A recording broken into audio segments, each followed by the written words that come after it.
So I'm not going to be starting the actual demo until 3 o'clock. I'm just making sure that everything is working and getting everything set up. So you haven't missed anything yet.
Dude, come on, just work.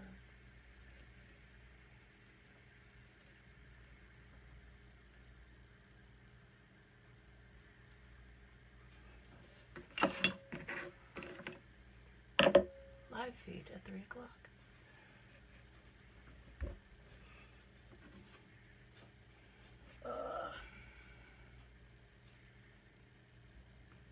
Just fucking work.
It almost shows through the paper.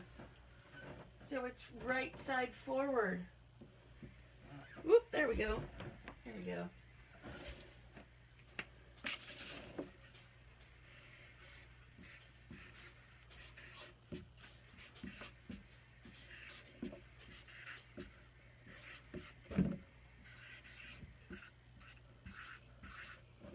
There we go. Hey, look at that. Nothing's happened yet. I'm still just trying to get everything set up.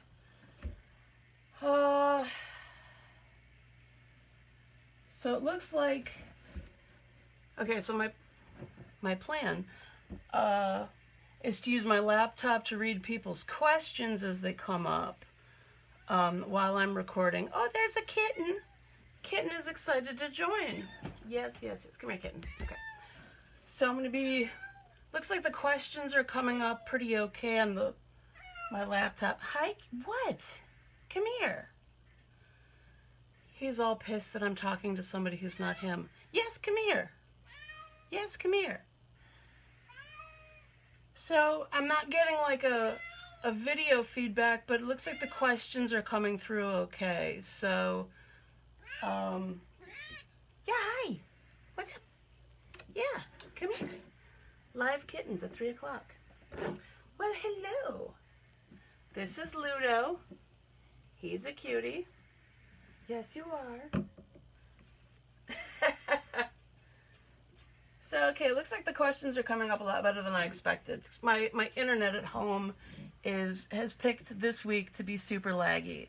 So I'm recording with cellular data and a cat. So the cellular data feed will be fine. That'll keep going, no problem. And the questions are going to be okay. So we've still got 5 minutes to 3 o'clock, so I haven't started anything yet. So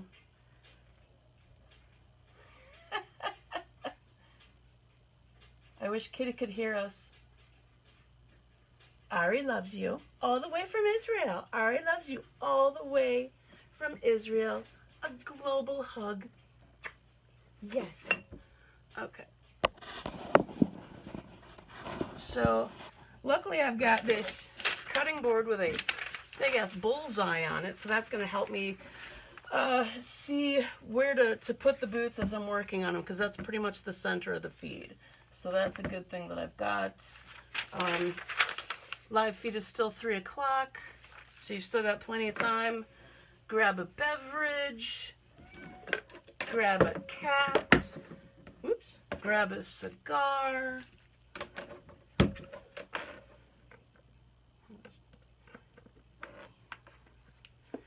This cigar case is from Walt Ginger Bear. Thank you very much. I use it all the time. Yeah. Yeah. Cool.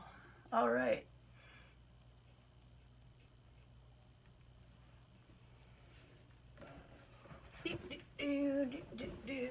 We still got 4 minutes before we officially start. Right,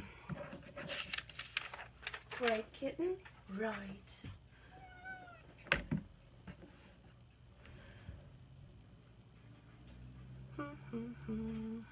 Hi, kitten.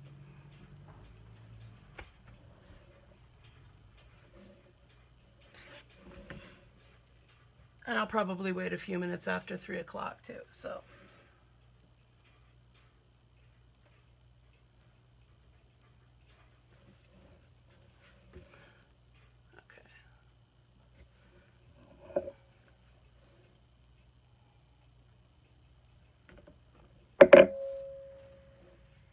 Kitten.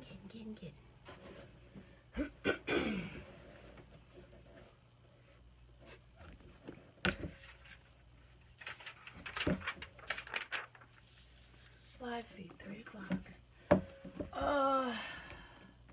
Below the sign, there's a black thing standing up to the right. Black thing standing up to the right. It's a bright glare. Can you move that black thing away from the alcohol jar? What is my...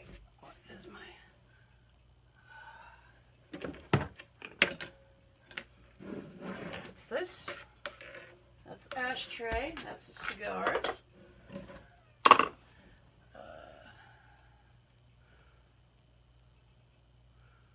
I wonder if that takes care of that.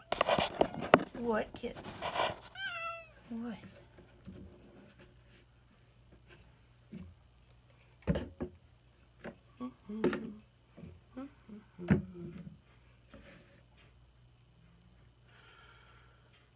hopefully that took care of that.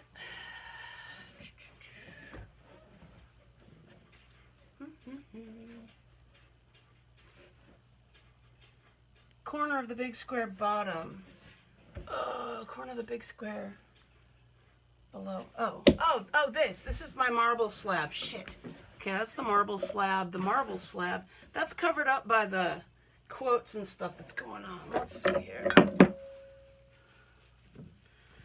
The marble slab is part of how I'm holding the clamp together. Does that help?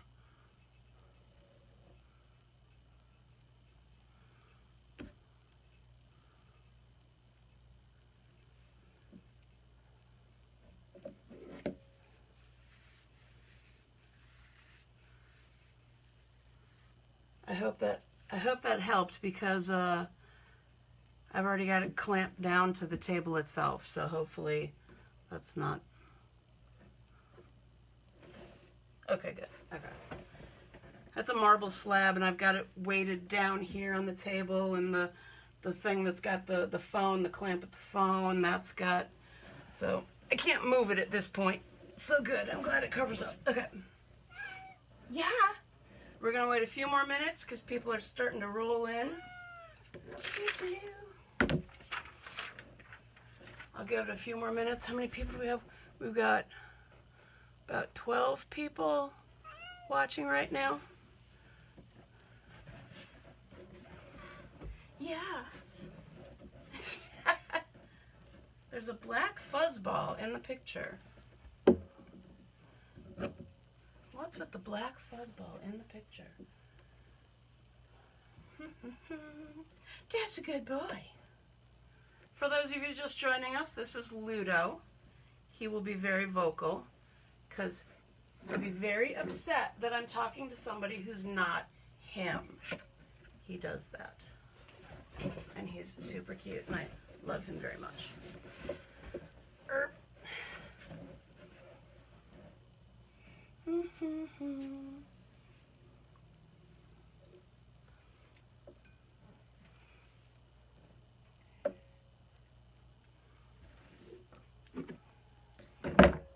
going to wait just a couple more minutes. Lots of people are still rolling in.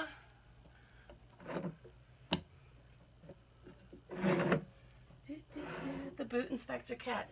Boots and cats and boots and cats and boots and cats.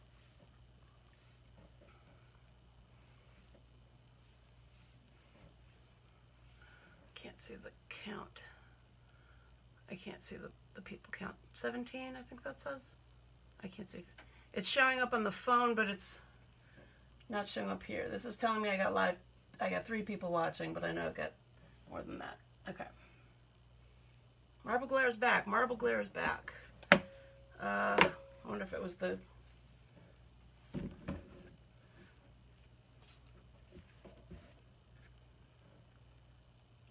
I wonder if that was the... There was a polish can on there, on the marble slab. Is it gone?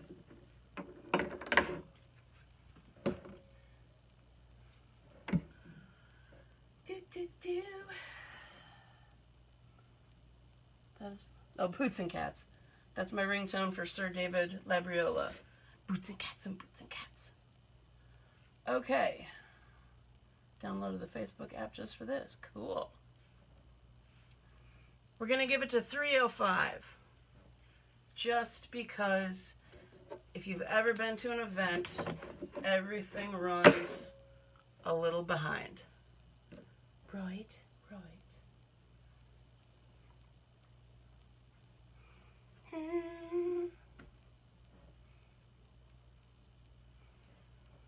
Okay. 3, wait. Hey, a minute late, but not. I'm here, okay. On Queer Time. We're on Queer Time. Queer Time for the queer eye. Seems where the light is focused, so not much to be done, really. Okay, the lighting here is not good in my little workshop, and so I have a little task light that's above, and so hopefully, I see. Okay, wonder, let's see if I got something darker, non-shiny. this. I don't know.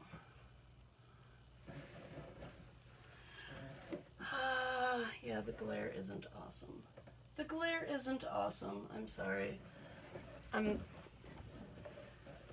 let's get the glare out of the picture maybe more. Career leather time would be about 3:10. Yeah.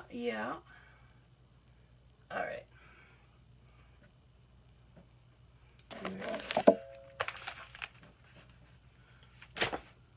Okay.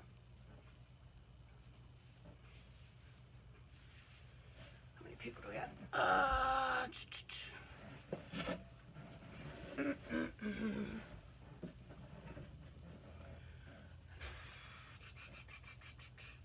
Well, I'm gonna go to 3:05. Anybody else can? I don't want to like wait too long.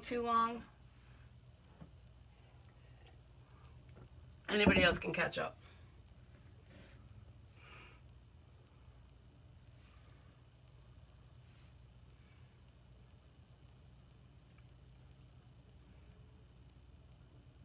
$3:05. Good enough. Okay. Hi, kitten. So, hello. Welcome to my big glare party. My big glare party. Hello. Ooh, that might work really well. Or not. So is this gonna be? No, that's gonna be too dark. That's gonna be too dark. Okay, we gotta leave the light on. And I'm sorry, it's not a great light. So, okay, welcome to my video. Welcome to the live feed. Questions, I've got questions up over here. This is gonna be a high shine to a spit shine, starting with some really beat up boots and a cat. I've been wearing these boots a bunch just to get them a little extra beat up with cat butt in my face. Thank you. These are a combat style boot. I believe these were marketed as Canadian military. I have no idea if they actually are. They probably aren't, but they've got a bit of a pebbled finish to them. I've had these for probably 10 years, maybe a little bit more. These have been high shine, these have been spit shined, but it's been a really long time. And so I'm going to be cleaning these, and then I'm going to be stripping down the toes a bit to get this down, because there's a lot of flaked polish here, and so I'm going to take that down as much as possible. So the very beginning is when you take a pair of boots, the first thing you want to do is you want to examine what's going on. These, I know these are going to be high shined. There's a few scuffed areas where it's scuffed through the dye. You want to know that they're there before you wash the boot, because cleaning the boot, that's going to make all those rough areas darker. And so you might not see them right away until you, once you clean them, those are going to get darker, and you might not see that they're there unless you saw them first. So I know my problem areas are scuffs on the toes. Those should be dyed before I start polishing them again. And the next you want to take a look at is the laces. So laces are generally in some sort of pattern. You don't have to memorize step by step, because they're going to start off with a pattern and they're going to stick to that pattern generally. Do they start from above and go down into the boot and then back and forth, or do they start from underneath and then go up and go back and forth? Do they come over and under, or do they go under and over? So just take a couple mental notes and see what the pattern is. And sometimes I'll give names to the patterns and the features. Like, I always wear mine with the laces starting from above, going under, and then up and over. So I call this the good way. And when laces come up from under and then over, I call that the bad way. That's just what I call it in my head. There's actually nothing wrong with it. Because this is my personal preference of starting this way, I think of it as good and evil, good and bad. I'm not going to tell somebody, oh, your laces are evil. But that's just how I think of it. So come up with like keywords to think, okay, I'm starting the good way, I'm going underneath, and then I'm continuing the good way. Otherwise, if it comes over and then under, then that's like the opposite way. Those are the kinds of things that I think of. Also think of it, is it left over right, right over left? And you don't really have to think about it in terms of your left, my left, their left. It's, you're looking at them. Okay, it's left over right, or it's right over left. As you're looking at it, you don't have to think about it any other way than just, what does it look like right in front of you? Now, if there's absolutely no pattern whatsoever, because they just never really thought of it, a good baseline, average basic way to lace them is to go the wearer's left over right, or as you're looking at it, right over left. That's just a good even way to do it. I think it's the military way to do it, to go wearer's left over wearer's right. I'm not sure. I have taken a picture of the laces for non-standard patterns. I have done that too. There's nothing wrong with that. That's something you can do now. So that is definitely something to think of. So taking the laces out. Oh, also, so I have see it better here. I have a knot at the center of my laces. And I've had a lot of people say, oh, what does that signify?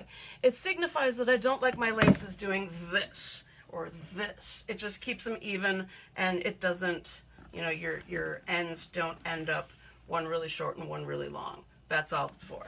Because I'm really 12 years old. So, taking the laces out, monitoring my phone to make sure my boots are in the center here so you can actually see what I'm doing. Put the laces someplace safe.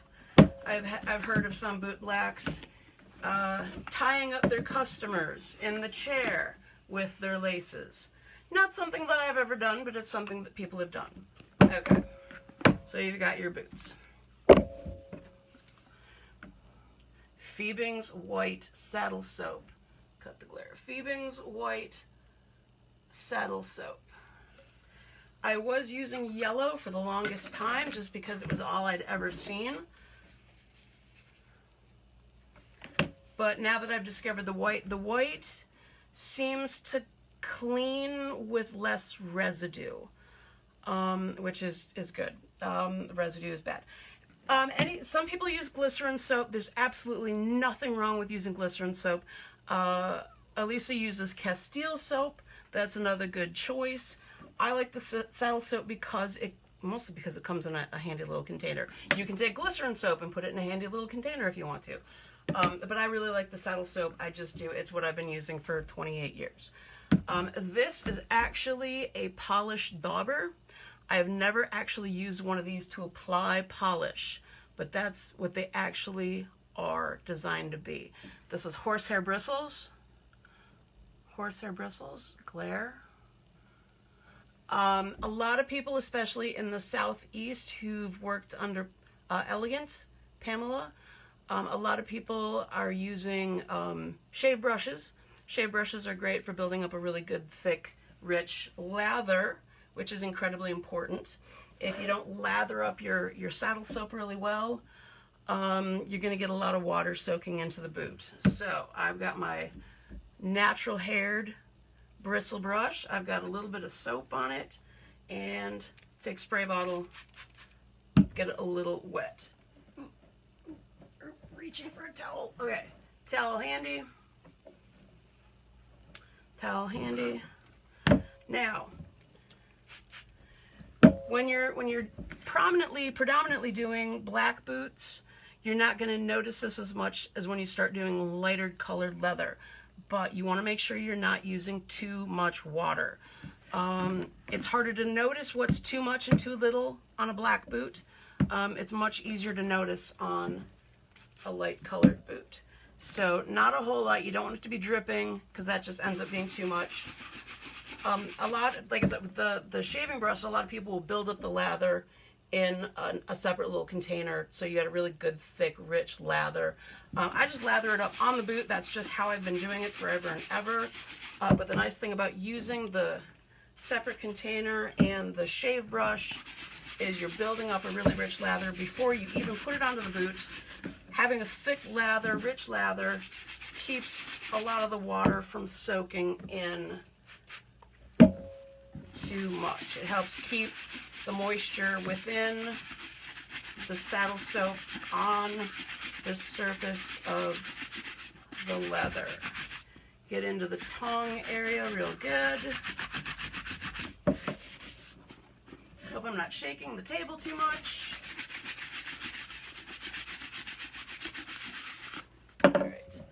All right. No drips, no drips, no drips. Light misting.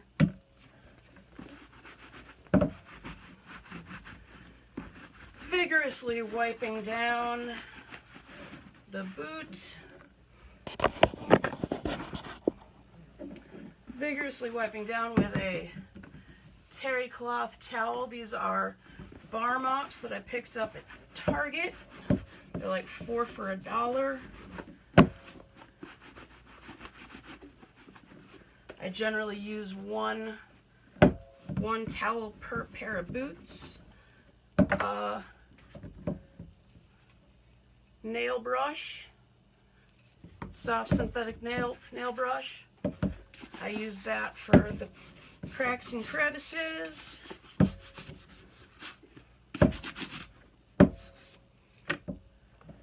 If you don't already use Q-tips, get Q-tips. You will really, once you start using Q-tips occasionally, you're going to wonder how the heck you've gotten along so long without using Q-tips to get into the cracks and crevices.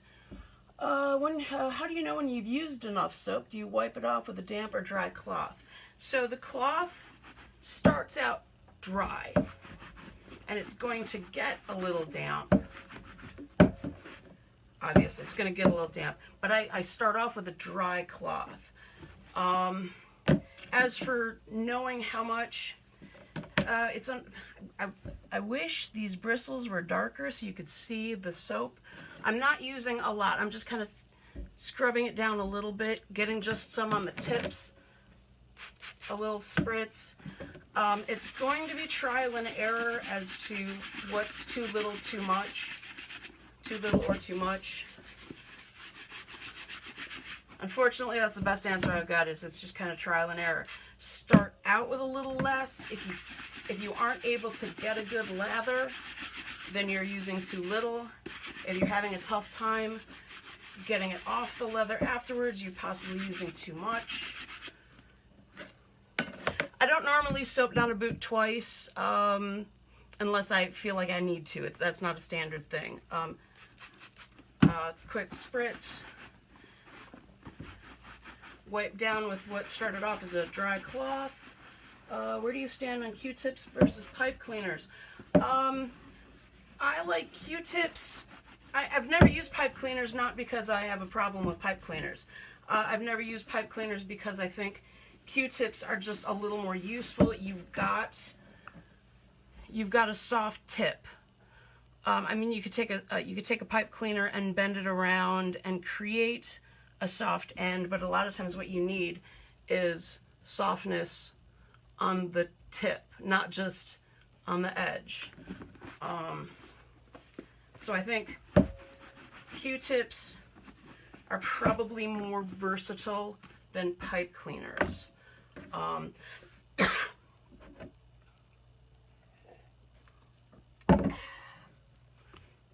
If you use pipe cleaners and they serve every single purpose and wish that you've ever had, then that's fine. I just worry about cotton residue.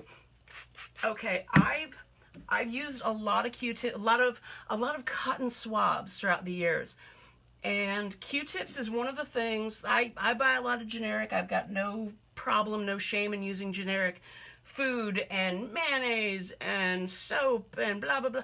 Q-tips, when it comes to boot blacking, Nothing is better than a freaking brand name Q-tip. And I've used a lot of different ones, but I will always, always, always buy brand name Q-tip cotton swabs. Because they've got the strongest stem, they've got a dense cotton bud, they don't break as easily, so they're just, it's one of those things where it's like I've tried a bunch and they're the only ones that like stand up to boot blacking. So I've used the pipe cleaners exclusively in grommets, but I have Q-tips also for other things. Sure, like I said, there's not a gosh darn thing wrong with using pipe cleaners. I just know that Q-tips for me are a lot more versatile than I would think pipe cleaners would be. Soapy, soapy, soapy, getting the tongue. This is the tongue on these goes almost all the way to the top. It's a gusseted tongue. So some people don't take out laces. I've heard people say that taking out laces for them is too intimate of an act, which I guess is something that's taught more for shoe shine stands.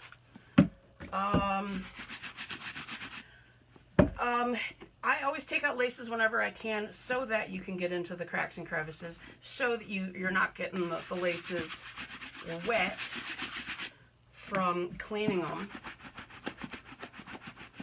So I always take out laces when I can. Sometimes they're just too chewed up, and you know that if you take them out, you're not going to be able to get them back in no matter what, because they're just frayed and knotted, and not just that the aglets are gone, but that they're just a horrible, horrible mess. So take them out if you can, in my opinion, using the nail brush along the welt.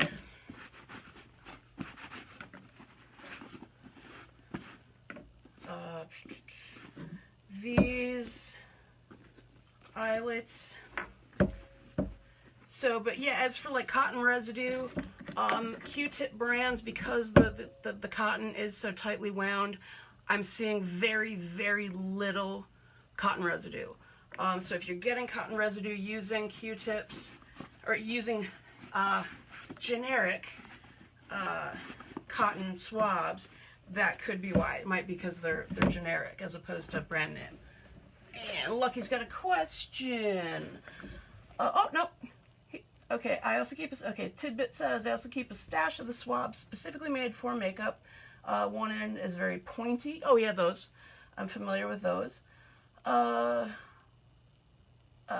just saying, hi, Bumper. That doesn't seem like your standard dauber. This is, I don't have a ruler handy. This is not a standard dauber. This is longer. This is about a 2-inch head, and I've cut it shorter so that it fits into the slot on the, I'll show you that later, but to fit in the slot on my T-stack thing. So this is not a tiny dauber. This is a giant dauber. Star brand. Star. Hi, kitten. Star brand. These are the highest quality, and I've tried other brands, and the Star ones are the best. So yeah, this is not a standard size dauber. Okay. Okay. So now, if you feel you need to, handy dandy spray bottle, quick misting, and wipe down. You don't want it to be dripping, because if you've got so much water that it's dripping, you're going to start soaking into the leather, and then you have to wait for the boots to dry. If you use little enough, it's not soaking in very far. Did somebody use the stinky poo box? I think you used the poo box. You're lucky you can't smell it. Stinky kittens. Oh, you're cutting mats a ruler. Yes, I just got this, so I'm not used to it. So yes, okay, we are looking at 7.5 inches was the original length, and the head is a little over 2.5. 2.5 inches for the, I just got this cutting mat, so I haven't used it much, and yes, Tori, you are right, it is a ruler of its own. So, that's teamwork. Okay, so for the heck of it, I just gave him a misting as a final rinse. Okay, done with that.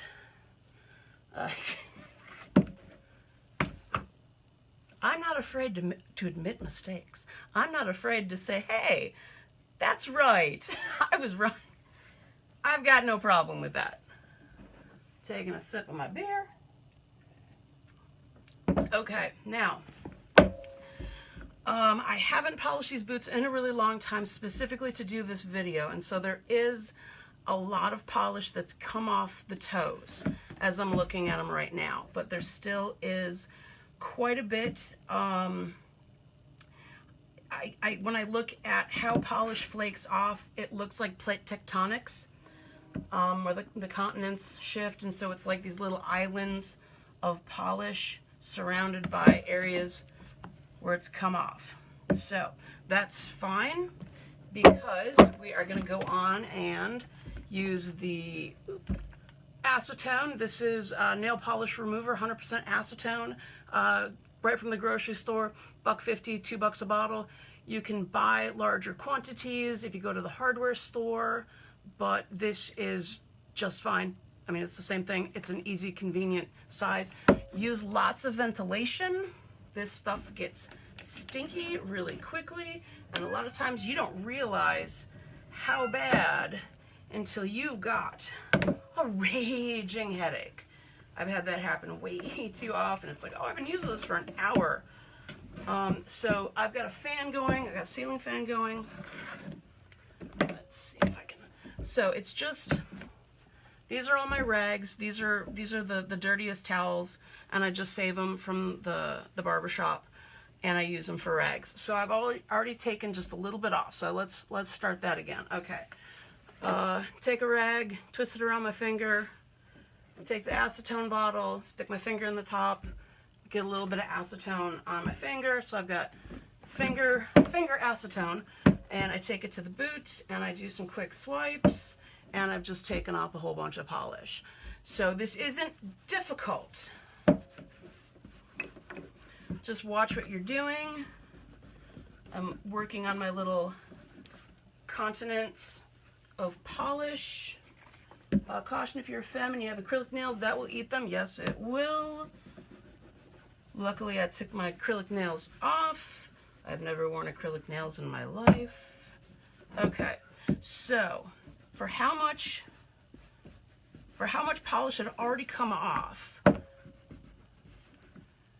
I've nearly taken off all the remaining polish to the point where it's already smooth, and not, there's a tiny little, oh, that looks like Ireland. Okay. Who says we don't have fun? Okay, so that's how quick that was. Okay, here's the polish I took off. Okay, there's the polish that I just took off. So, other boot. This one, I think there's a lot less residue. I'm just stripping the toes because this is a pebble grain finish. The rest of the boot isn't going to get really super shiny. The toes are reinforced with a plastic cap.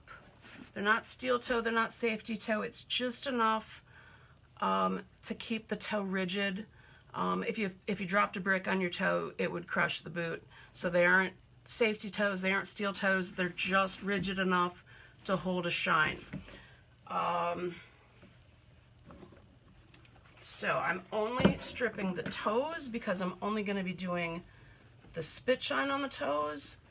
And I'm only doing this because I decided to use these as a teaching project. If I'd been doing these all along, they wouldn't have gotten to their plate tectonics of polish state where the polish is all cracked and gross, and so strip. This is the first time these boots have ever been stripped. I've had these for, what, 10, 15 years, and this is the first time they've ever been stripped. Stripping is not an everyday thing. You do it if you have to, but very often you never will. Let's see, what do we got? Called a hard counter. The toe is called a hard counter, a reinforced toe. That would be also for the heel. The heel would also be a hard counter. These don't have a heel cap. These, the back seam, which Dale probably knows, and I don't, that runs all the way to the heel, and so there isn't a heel cap like your Corcorans have. And so I don't do a spit shine on these because, well, I guess it's fairly reinforced, but it's not as rigid as the toes. Okay, I'm gonna finish my little removal of my little islands of polish, and then I'm gonna go and look at questions that have come up. So I'm removing the polish mostly to just create a flat surface. It's not specifically to remove the polish, it's specifically to create a flat surface. Shoot, no, don't lose that. All right, so going on to questions. All right, let's see. Can I scroll up? Yeah, all right. It's not letting me scroll. Oh, here we go. Okay, so Ari asks, so you remove all the individual separate continents on the leather. Are you turning it into a Tangia? We're going from Pangea to Tangia to world domination. Okay. When do you know that you finish getting it all? You know that you finish getting it all when everything looks smooth. The reason why I had to remove it is because you could see the individual little crags and crevices and continents of polish. And so right now, all I've done is I've just removed everything that was keeping it from looking smooth. So it's less about getting it all and more about getting it to look like a smooth surface. Okay. Make sure, so these are going to get thrown away. I don't usually wash the ones that I've done with acetone.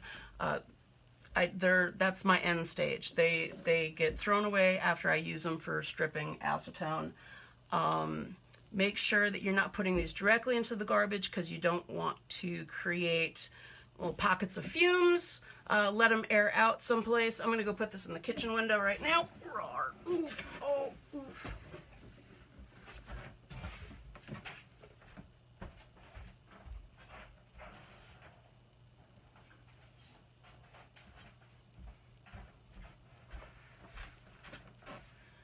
So my acetone rag is in the kitchen window so it can air out before I throw it away. Safety first. Okay, now I'm gonna quick clean the toes again. Just the toes. Just to clean off any final residue.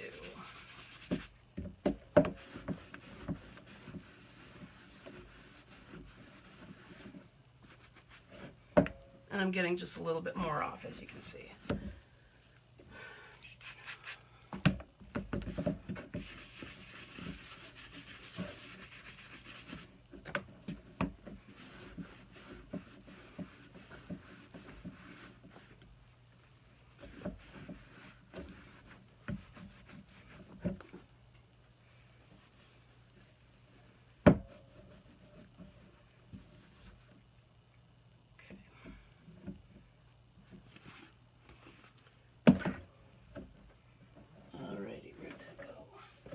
Where'd that go?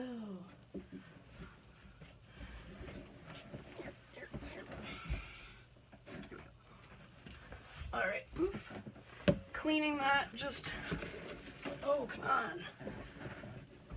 My workshop is hardly ideal. Okay, oof. All right. As I was cleaning that off, I found a flappy cut. Let's see if I can get the flappy cut to show up on camera. I don't know. It's right here. I'm not sure I can get that, but it's a flappy cut. So, once you start carrying toothpicks, if you don't already carry toothpicks, once you start using them a couple times, do you worry about the acetone residue on your dauber? I don't worry about the acetone residue on my dauber because it does evaporate eventually. And water is the universal solvent. Come on. So, acetone plus water is usually a pretty safe mix. It's not like, say, silicone. You don't want to mix, you don't want to cross-contaminate with something like silicone because that will create a residue that you do not want.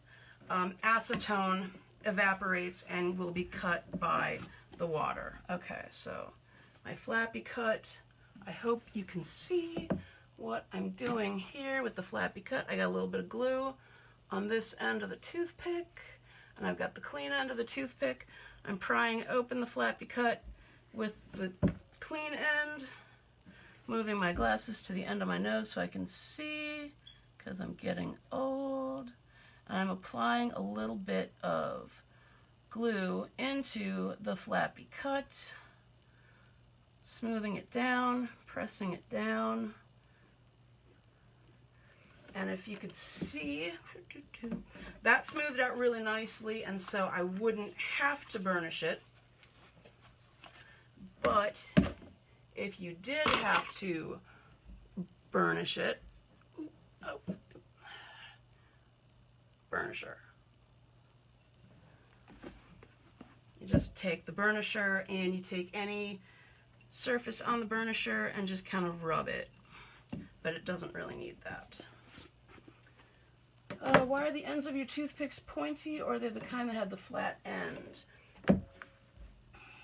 Okay, toothpicks. Okay, I accidentally bought, without realizing that I knew before I realized they existed, I'd accidentally bought a box of flat toothpicks. They suck. Get the ones that are pointy on both ends. The flat ones, the flat toothpicks break really freaking easily. And I don't know why I'm not swearing. I can swear in front of this group. But Tori and I had a good joke over the flat toothpicks being good for nothing except for Barbie dream house kindling.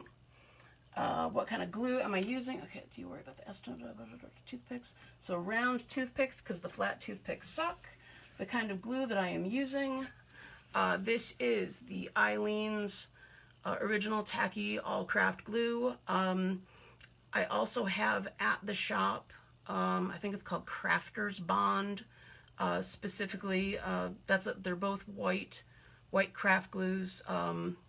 They are water soluble while wet. They are water resistant once dried.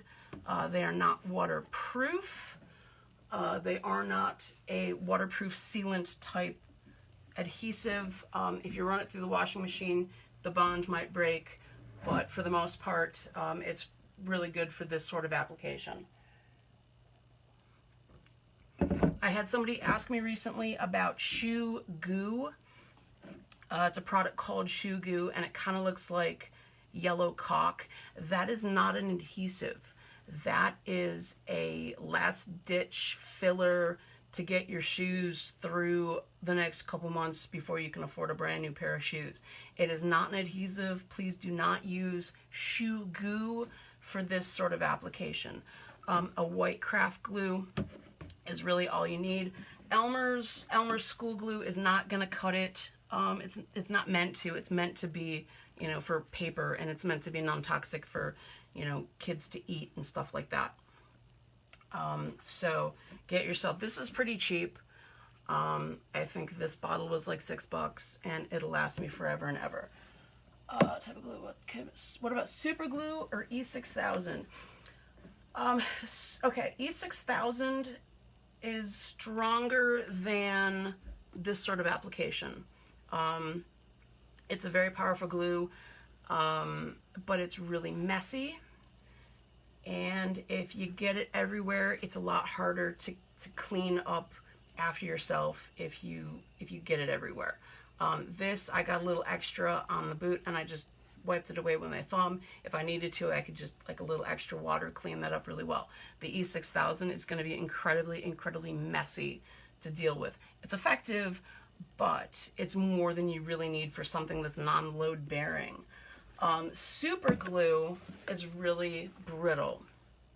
And it's probably okay, but a lot of times I've used a lot of super glue in my life, and it gets weird. It gets really crusty. And so for an application like this, again, it's not awesome.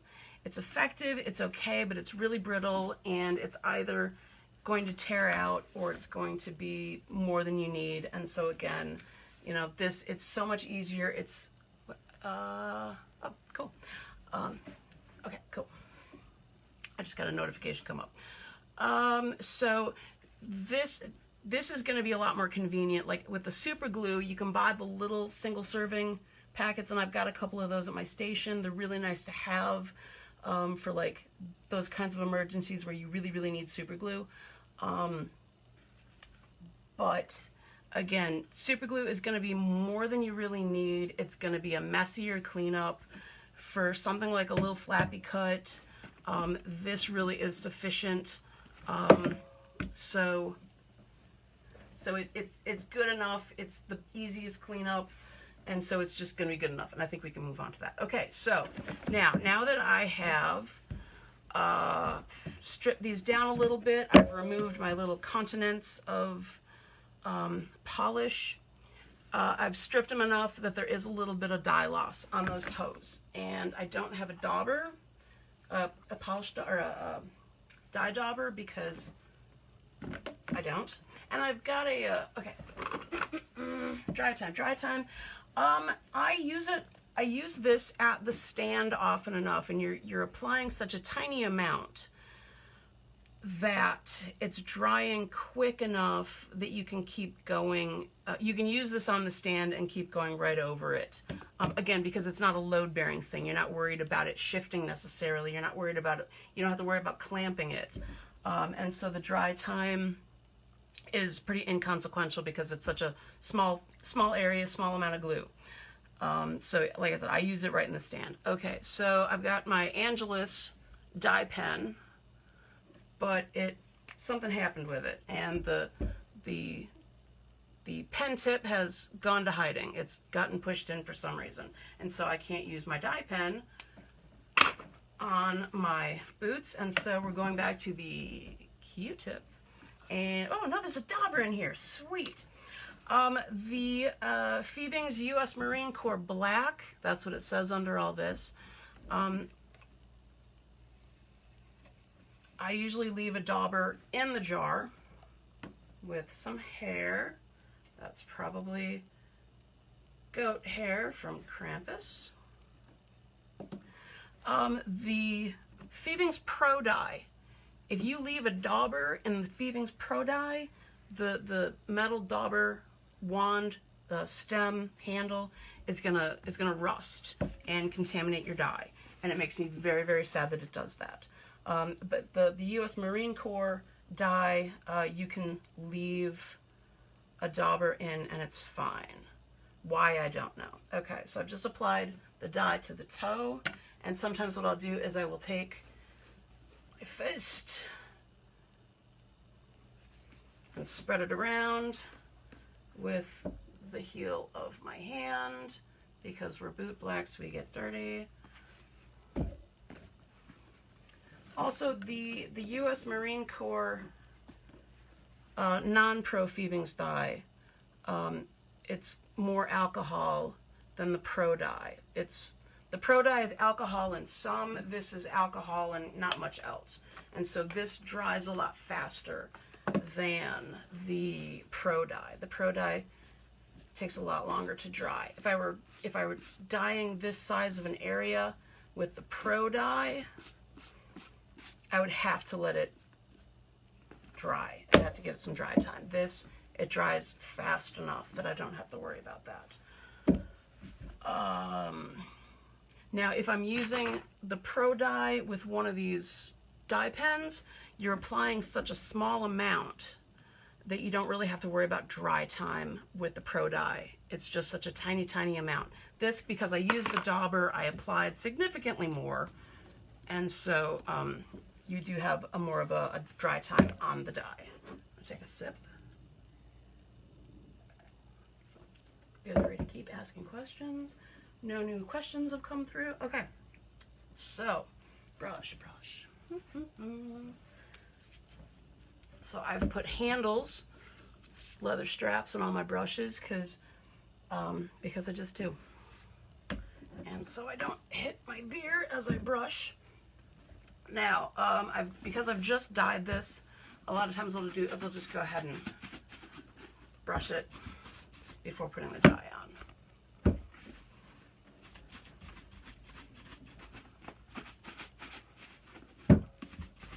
Helps remove any residue. Okay. Now let's see here. All right. Now, today I am using Kelly's professional grade black shoe polish. I usually put it on a surface like a towel to keep it from sliding around so much. Oh, well, the towel is sliding a whole bunch because it's on the marble, so that's good. Okay, so I'm gonna create a different towel so that it sits more firmly. There, okay. All right, let's see, clean my fingertips. Okay, I wish my hands were cleaner than they are right now. Let's see, okay, fine. So, brush, boot, let's see, let's see very quickly here, okay. So, I always use bare hands to pick up polish. You're kind of just picking it up in the grooves of your fingerprints.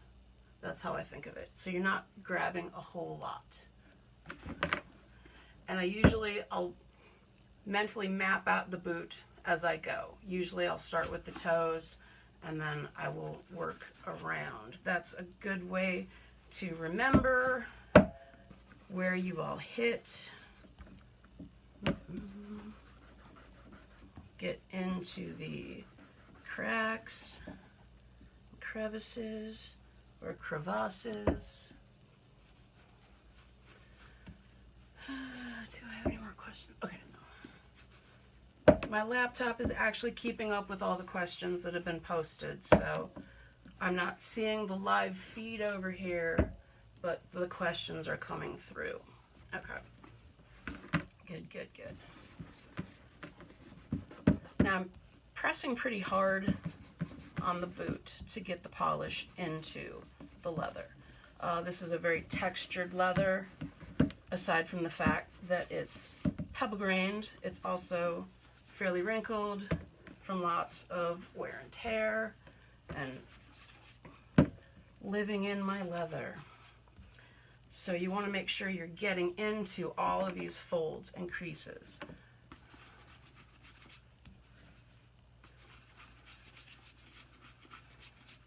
I usually don't polish the tongue. I did for a while, years and years ago. I just don't anymore. Sometimes I'll put a little bit on just to like bump up the color, but for the most part, I don't.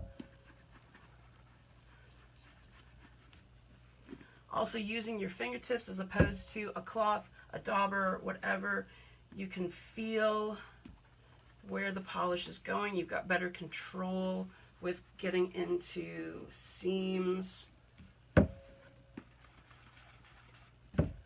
up and down this piece of the anatomy that I can't remember what it's called.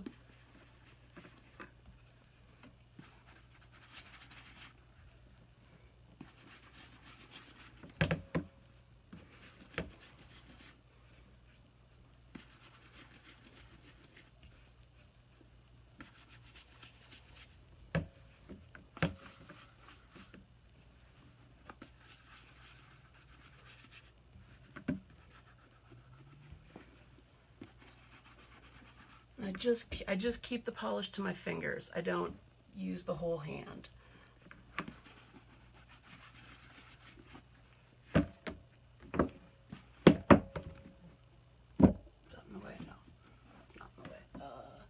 Do you bother adding polish where the laces have rubbed the color off? Yes, I always use polish all the way around. Or are you talking like on the tongue? On the tongue, it kind of depends. If it laces up pretty tightly and you're not going to see much of the tongue, I don't worry. If the tongue is really bad, I might dye it. I might use something like Aussie, which is a waxy conditioner. Ow. Ouch. Not used to sitting here to do boots. The tongue, yes. Okay, yeah. That's a case by case, whether or not I use polish on the tongue. It's a case by case. Sometimes I do, sometimes I don't. It's just going to depend on whether or not I think the tongue is going to be seen a lot, depending on how tightly the boot gets laced. So if it doesn't get, it's a case by case. Sometimes I do, sometimes I don't. There's nothing wrong with doing it every time, but sometimes I don't. It's not super crucial. I think there's some people out there that never, ever, ever, never, ever use polished dye or anything on the tongue. Now, I will always condition the tongue, especially if I'm conditioning the gussets of the tongue. But whether or not I polish the tongue, that's a very strong maybe, or very strong sometimes.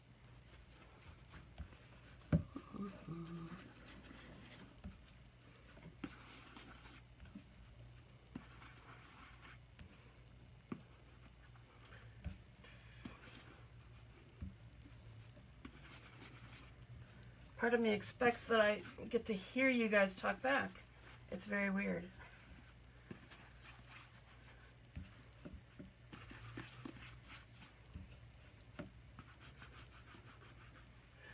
The tongue being so soft, won't it just flake off many boots?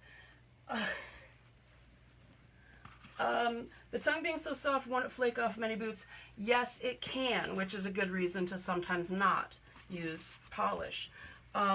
But if you use little enough, I mean, if you're obviously not going to be doing a spit shine level of quantity of polish. If you're just taking a quick swipe and doing a quick swipe to kind of blend out the color, blend out the scuffs, that's not going to be as much of a candy coating of polish to crack off.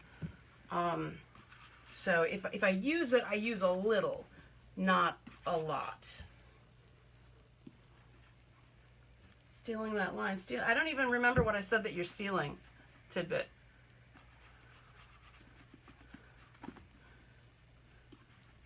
I guess I'm just so witty. All right.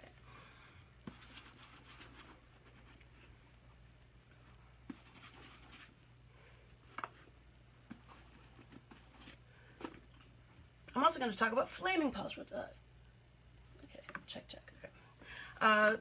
Regarding flaming polish, so this is actually like the very, very surface is really soft. It's really smooth. It's really liquid. Not liquid, but it's got flow.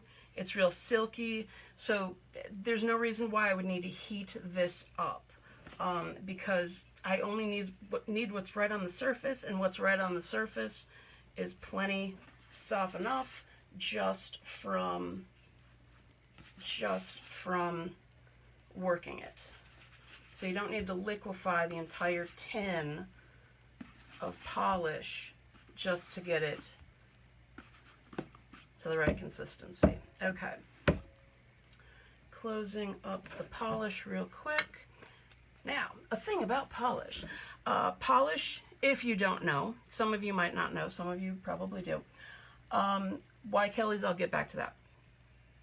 Shoe polish is colored polish. It's colored wax suspended in solvents. Why that's important to know is once you apply the polish, you now have to wait for the solvents to evaporate. One very common solvent for polish is turpentine.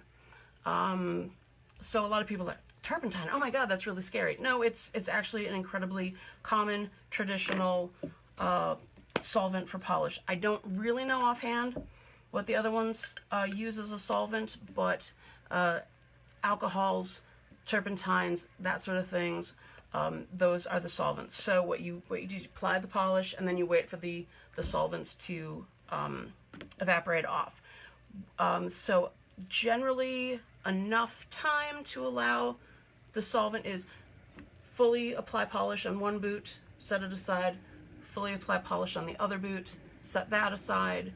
You're pretty much ready to go back to the first boot. So I would never do one boot start to finish and then do the other boot start to finish. I go back and forth. It allows the solvents to dissipate. Okay, why Kelly's? I had been using Angelus for a gajillion years. I started out using Kiwi too, but I'd been using Angelus for a really long time. And I live in Milwaukee, if you don't know that. Alan Edmonds is based here in Milwaukee. Phoebings. Phoebings is a Milwaukee product. Their headquarters are here anyways. I don't know how much of their manufacturing is here, but Phoebings is a Milwaukee product. Kelly's is owned by Phoebings now, and I don't know how long it's been owned by Phoebings, but it's owned by Phoebings right now. So one time I was up at the Alan Edmonds factory store, which is up in Port Washington, which is like 45 minutes outside of Milwaukee, but it's still Milwaukee-ish. So I was up at their factory store, and they had their polishes, and they have Alan Edmonds branded polishes, and that's when I found out that Kelly's makes the Alan Edmonds branded cream polishes. So I said, well, gosh, if it's a Milwaukee product, maybe I should start using a Milwaukee-based product. And so I just picked it up just because it was local. And again, I don't know if the manufacturing is done here in town, but the headquarters are here at least. So that's why I started using it. And then the very first time that I used it to do somebody's boots,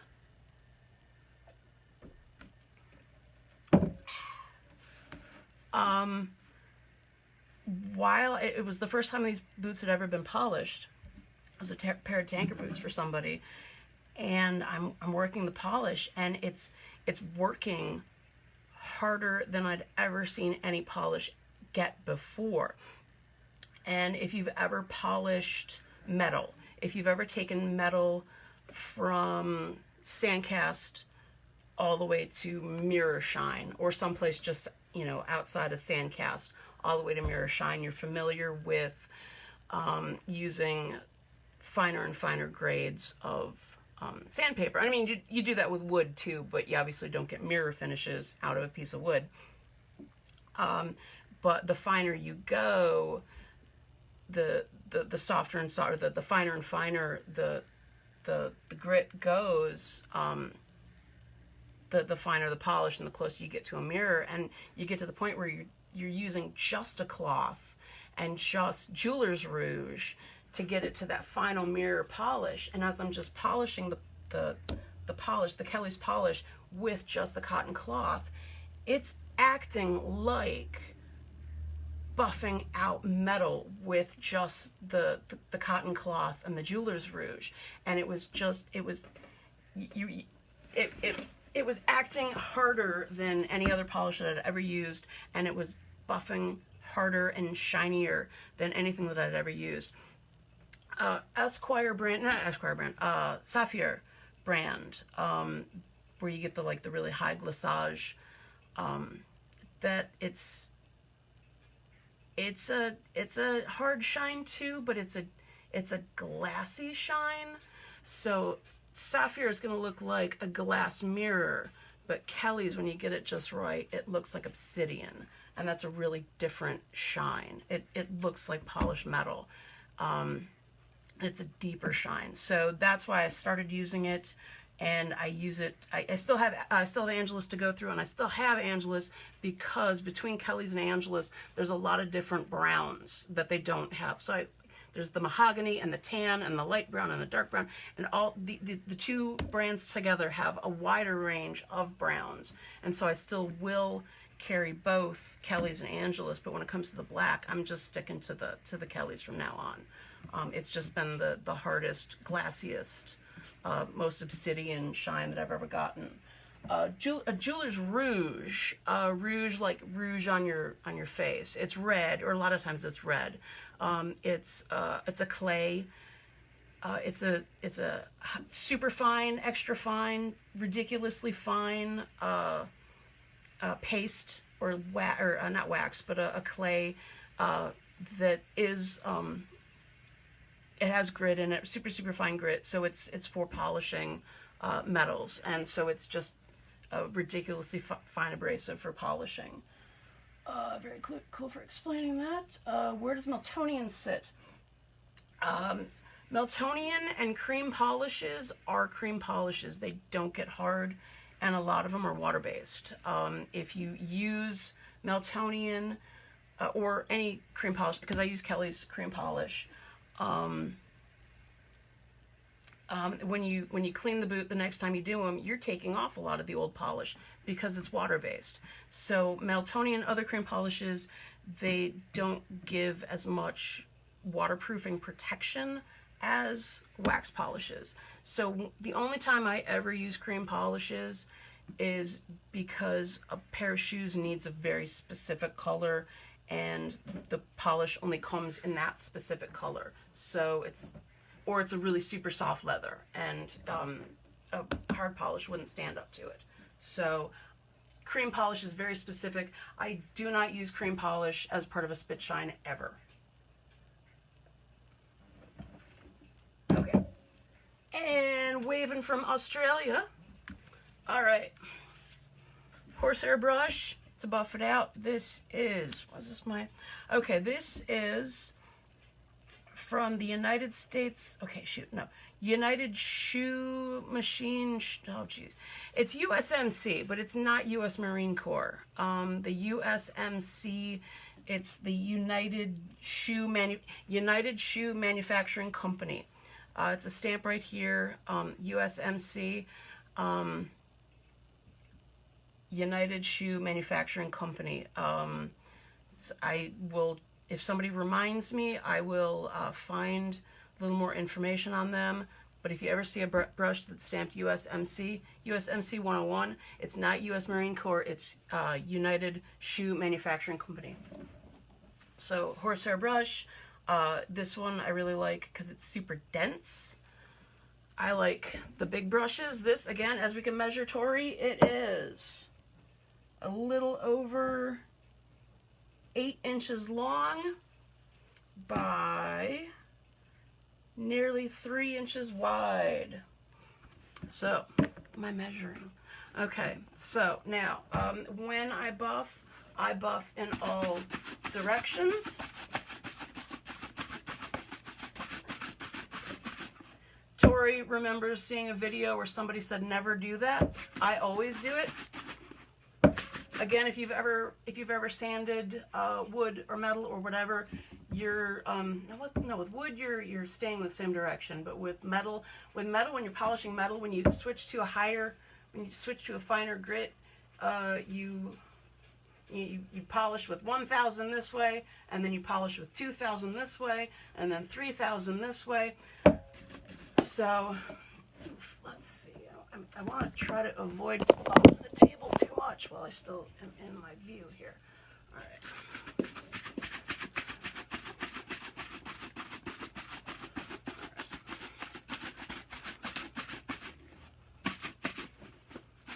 Now, when you've got a lot of creases and crevices, like I do across the toe here, you want to make sure that you are buffing in those cracks and crevices. Okay. Now, once that's buffed out, we have a question. Yeah, the video said you must brush in only one direction when doing boots, and I really could not figure out how to do that. So I just do my thing. Right. It's not so much that, I guess. No, I think I actually actively decide to go in both directions no matter what. But yeah, there's no way to stay going in just one direction. So that video was hooey. I get these little scratches when I buff. Any solution? If you got little scratches in your boot, your brushes might be too stiff, or your polish is too soft. I'm going with my second coat here. Going one direction is a good way to end up with streaks. Yes. You're kind of, as you're going one direction, you're creating streaks, and then you go the other direction and maybe a little lighter. You're kind of whisking the streaks away. Again, if you've ever polished metal, or maybe if you ever watch a video on polishing metal and going with finer and finer grits, you'll see that. We learned that in art class. We had a lot of really good art classes while I was growing up. So we got to work with metal and clay and a lot of other unusual mediums that maybe a lot of kids didn't. I use Lincoln. I don't love Lincoln. I've tried Lincoln. I just didn't like it. I think it just, and who knows, it might have been a bad can. I don't know.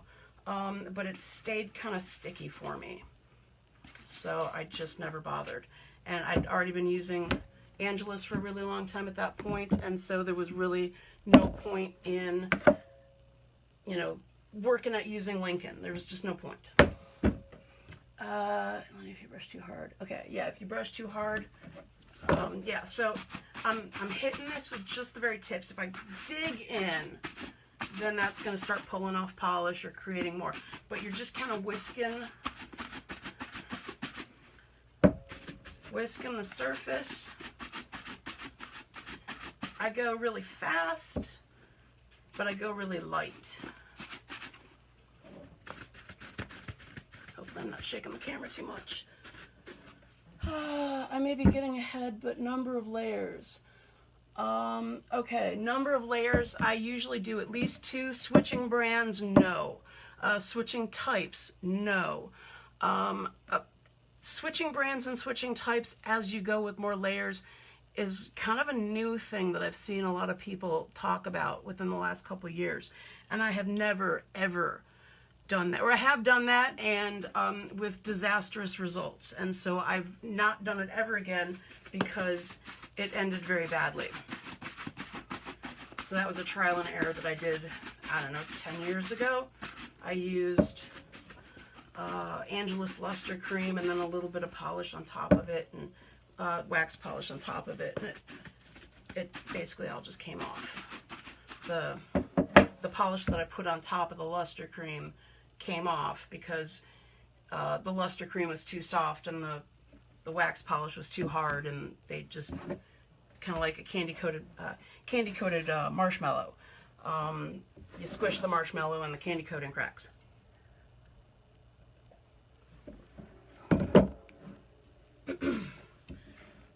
Okay, so I'm on layer number 2. This is the second layer to the second boot. Now I didn't strip anywhere but the toes, so I don't really need to go with a third layer over the entire boot. I'm just going to go with 2 layers for the whole boot, and then for the spit shine we'll get into multiple layers. A lot of times people will ask me, well, how many layers do you use when you do a spit shine? And I say, enough. You're putting on such thin layers that you just keep putting on until you don't have to put on anymore. And you're not really, you're not counting the layers at that point. It's like, okay, I need a little more, I need a little less, I need to, I'm good here, no, I gotta keep going. So it's very much a by the feel sort of thing. Made that mistake.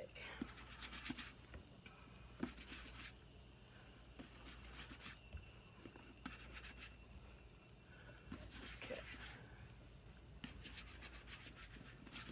All right. So that's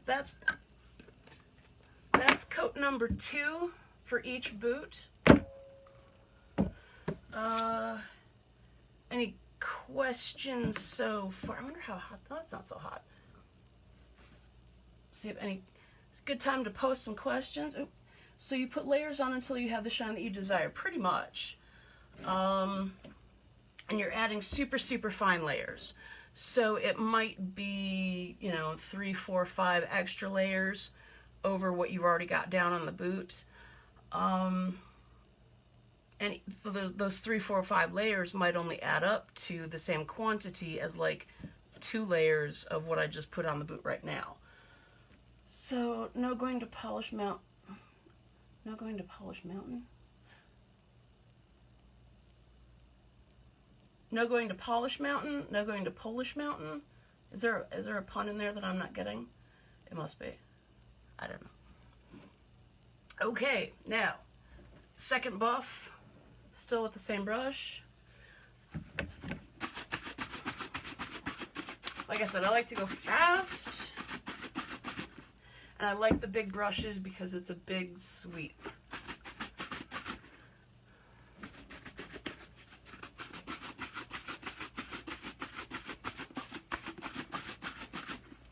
Sometimes what I'll do is I will take some regular water, mist the bristles. I'm just going straight across.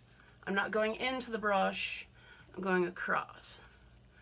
Light misting. Does Ludo like to play with toys? Yeah, Ludo, he's 15 now, and so he will play with toys, but not as much as Storm, who is apparently napping somewhere, because I haven't seen him come out since I started the video. Storm actually will play fetch if the toy is small enough. But Ludo is a little older than toy age. Let's see, is a YouTuber likes to put a YouTuber who likes to put 100 coats of nail polish on her nails. Okay, that's why I didn't get it, because I don't do that. Thoughts on distilled water versus tap water. I will get to distilled water versus tap water. So now that I've done my 2 coats of base coat, I'm going to be buffing out the second boot. Right now what I'm going to do is I'm going to put on my first spit shine layer of wax. Super light. Let that sit. Come to buff this guy out. Why do you use your fingers to apply the polish over, say, an applicator, cotton ball, or something else? Control. A lot of it is just control of where I'm putting the polish. You're using so much less, because with like a cotton ball, you're picking up a lot of polish and it works itself into the cotton ball itself, and so you're losing a lot of polish into the cotton ball or the applicator or the cloth. When I started 28 years ago, I was using a cloth, and I don't remember exactly when I stopped using a cloth, but I stopped using a cloth at one point, because again, you're losing a lot of polish into the cloth, and you're not getting the control that you really, really need. I kind of wonder if my neighbors can hear me and if they think I'm crazy for talking to myself. I don't care. All right, so done with the brush, applying a tiny, tiny bit of polish to this toe as my starting spit shine layer. All right, we are now done with the tap water. This was tap water. This, Angela, is spit, otherwise distilled water. Super, super secret distilled water. I started using distilled water for doing spit shines when I was after I came home from being in DC. I was in DC for Mid-Atlantic in 2004, and I was touching up my boots, and they remained swirly scratched, and I was using DC tap water from the hotel, and I just assumed that the swirly scratches were from the water itself, and so because I'd never seen that before, and so since then I've been using just distilled water. It's so cheap that there's no reason to not use it. It's like 80 cents a gallon. Buy the stuff that's actually distilled, not just filtered. our grocery store also carries like steam distilled with minerals added for flavor. No, distilled. Get the stuff that you can put in your steam iron. Get the stuff that they use for like baby formula. Get the stuff that's actually distilled water. Then you don't have the calcium deposits and whatever else shows up in tap water. So, why do you spray your brush with water when buffing? The water, okay, the scientific thing is the water is a lubricant between the brush and the polish, so that when you're buffing and the brush is a tiny bit wet, you're helping keep the polish from sticking to the brush. You're helping keep the polish staying stuck to the boot. It's also the physics of why a spit shine works. The water helps keep the polish stay on the boot and not get pulled up by the rag as you're doing the spit shine. Why spritz the brush? Okay. I know in Vegas the water is horrible, so don't use tap water. Right. Oof. Yeah. And that's going to vary. I mean, Milwaukee's got really clean tap water, but just because we have really clean tap water doesn't mean that we don't have a lot of like calcium and mineral crud in our tap water. You can still get a spit shine with tap water, but because it's so fucking cheap, there's no reason to not use it. And I mean, I also have a cigar humidor, and so I've got a gallon of tap water, distilled water anyways. So it's not like a big deal. Never thought about the quality of tap water. And it could be that maybe you've got better tap water than what I was experiencing in DC. And so maybe if you've got a higher quality of tap water, you just never saw that problem before. So this is my spit shine rag. It's just a 100% cotton t-shirt that I cut into a big strip. I like big strips, and I cannot lie.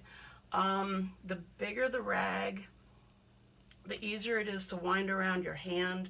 I like to wind it around my hand so I'm not gripping it. If I have to hold onto the rag while I'm doing it, then my hand gets more cramped up and tired. So if I've got it tied to my hand, then I don't have to worry about gripping the spit shine rag. 100% cotton t-shirt.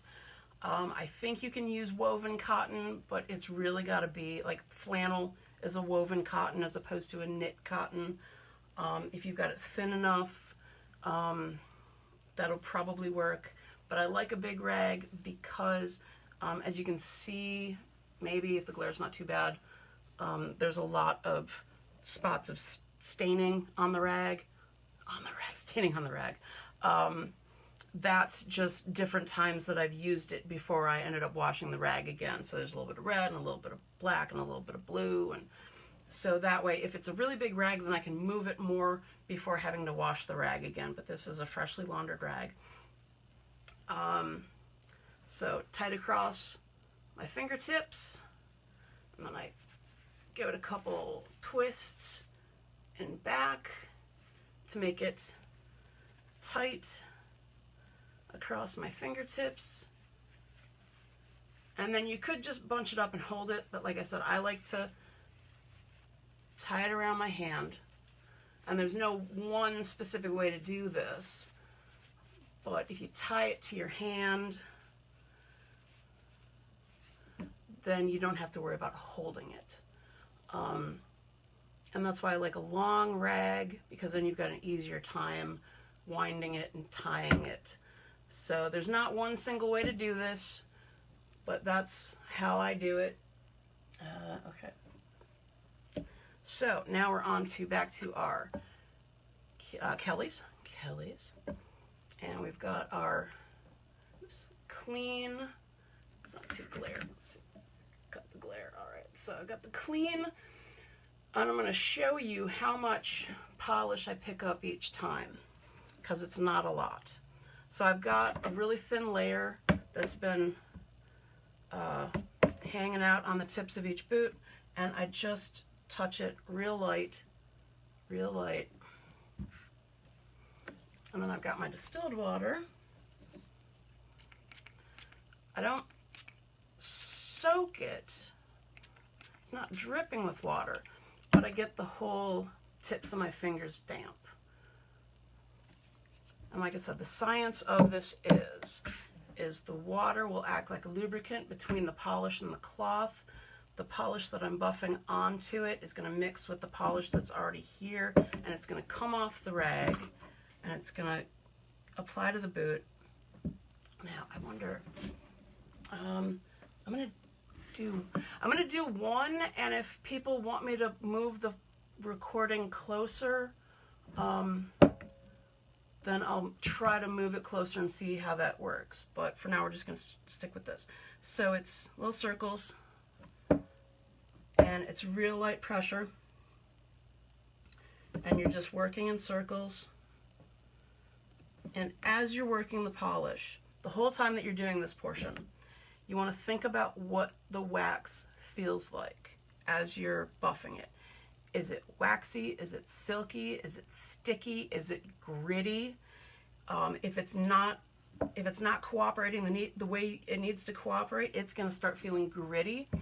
Silky is perfect because that means, you know, the wax that's on there smoothing down, the wax that's here is coming off, and it feels right. If it's waxy, it's nearly there. If it's sticky, you might need to wait more time. You might have a lot more solvent that needs to evaporate off before you get to this point.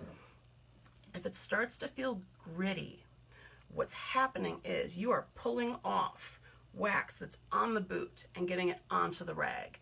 So if it's gritty, you're pulling wax off, and you need to stop. And you might need to apply just a little extra in the areas where you think it's just pulled off. So while you're doing this, you got to think about what it feels like. Right now, I'm kind of waxy because I just picked up a little fresh polish for that tiny little bit of a demo, but for the most part, and it's starting to feel a little dry. Also, if it's feeling a little too waxy, you might need a little bit more water. I'm used to doing it more about here, but I'm trying to keep it in the camera light here. Let's see if I can get this down.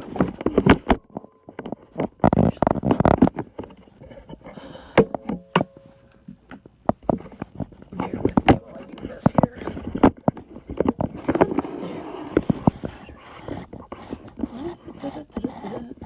Hopefully, so don't forget. No. Okay. The gods of AV would be proud of my setup here. I'm using clamps, and it's just so DIY. Okay.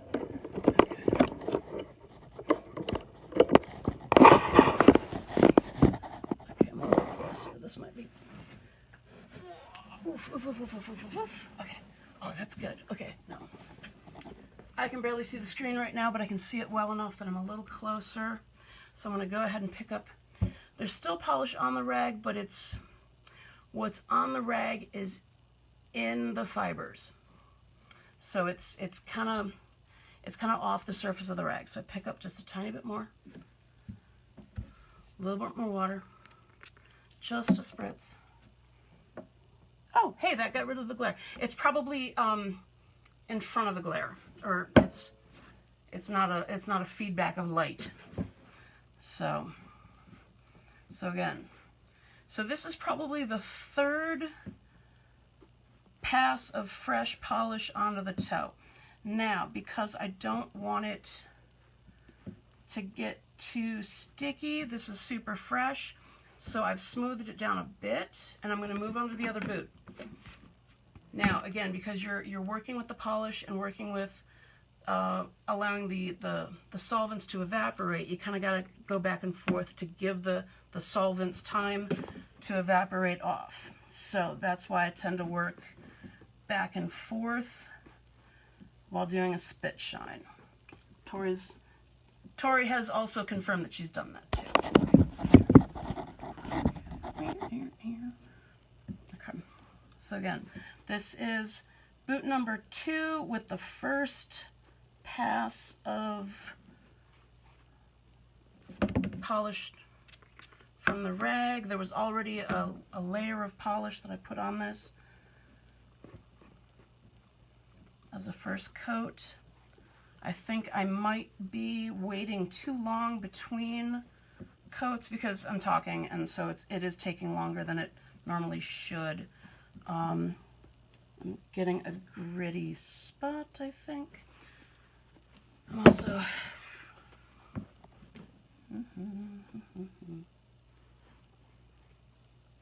okay. Also, the light is not good. It's kind of hitting me in the top of my face, and so I'm not seeing what I'm doing as well as I normally would. The lighting is not ideal. Okay, I'm getting a gritty feel here, so I'm picking up a little more polish, applying it very, very lightly, and then I'm gonna set this aside. Oh, that's out of camera. Okay. I'm getting thirsty.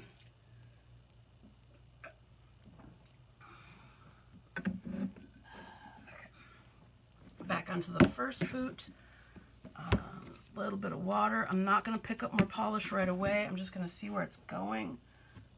Oh, not good. I wonder if it's really warm.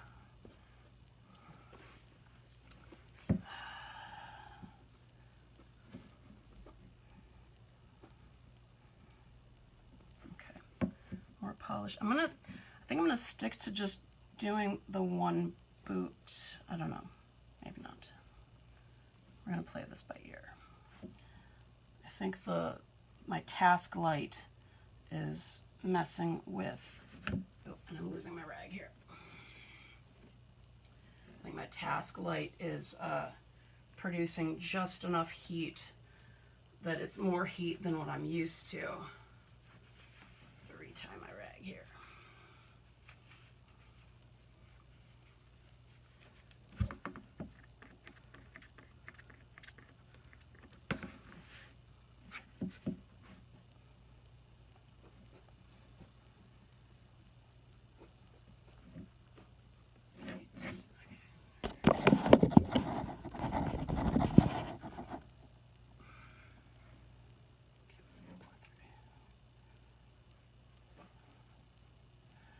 Okay, so as I'm doing this, it does look swirly, it does look hazy. That is actually normal. That's not alarming. You want to keep going very lightly at this point. If you've got a light enough touch and just the right amount of polish, I'm going very, very lightly right now. And that haze is going away. That swirl is going away. My voice sounds like a hypnotist. A little more polish. So the very tip of this toe is really kicked up, beat up, and so it's not going to get a really high, God dang it, it's not going to get a really hard shine, high shine. It's going to look a little funky, but that's just what it is. Oof. Ouch.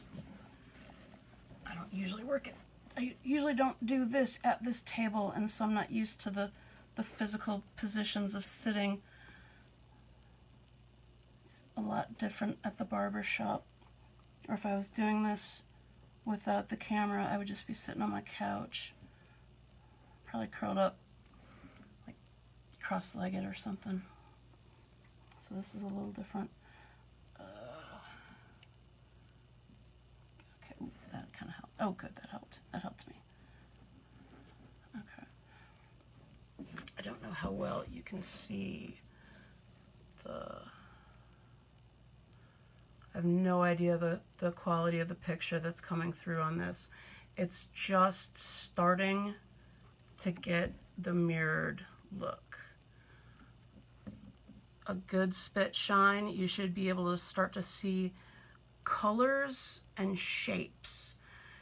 Not necessarily to the point where you're starting to see like words, reflections, like high details, But once you start seeing shapes and colors, oh, low battery, what, low battery? No, what the fuck? Are you fucking, what the fuck? Low battery. I just got a low battery warning, and I don't know why, because I'm fucking plugged into a goddamn shit. Okay, hang on.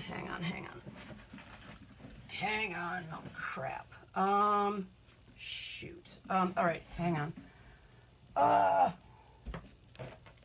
Low fucking battery. I'm plugged into a battery. Backup battery source. Shit. Okay. I'm gonna be unplugging my laptop, but that's okay. Alright.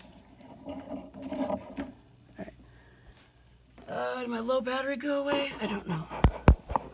Hang on, let me... shoot. I hope... Back. Well, if we lose the feed, it's because my phone decided that I'm not really hooked up to anything. I just hooked up to the electrical... What do we got here? We interrupt this broadcast. Okay. Supposedly I'm hooked back up to direct electrical. I'd unplugged my laptop, but I think that'll be okay. Oh, shit. Okay, I gotta remember. Hang on. Oh, technical difficulties abound. See, I have like 5 outlets in my entire apartment. Not really, I have more than that, but not by a lot. And so my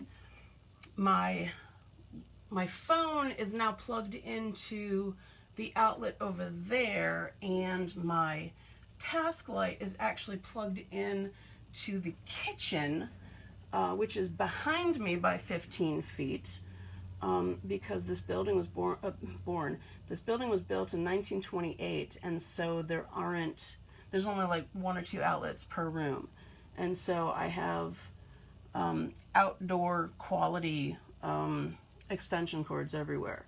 Alrighty, power. Where is my power options? Okay. I gotta set this so it doesn't go to sleep on me. Because when it's plugged in, dim the display, 5 minutes, turn off the display, 1 hour, put the computer to sleep, never, okay. Alright. Okay. Okay, go away now. Sorry about that, folks. Alrighty. There's more, there's 6. Okay. Oh, yeah. Yeah, there's 1, 2, 3, 4. Oh, maybe there are only 5 outlets in my apartment.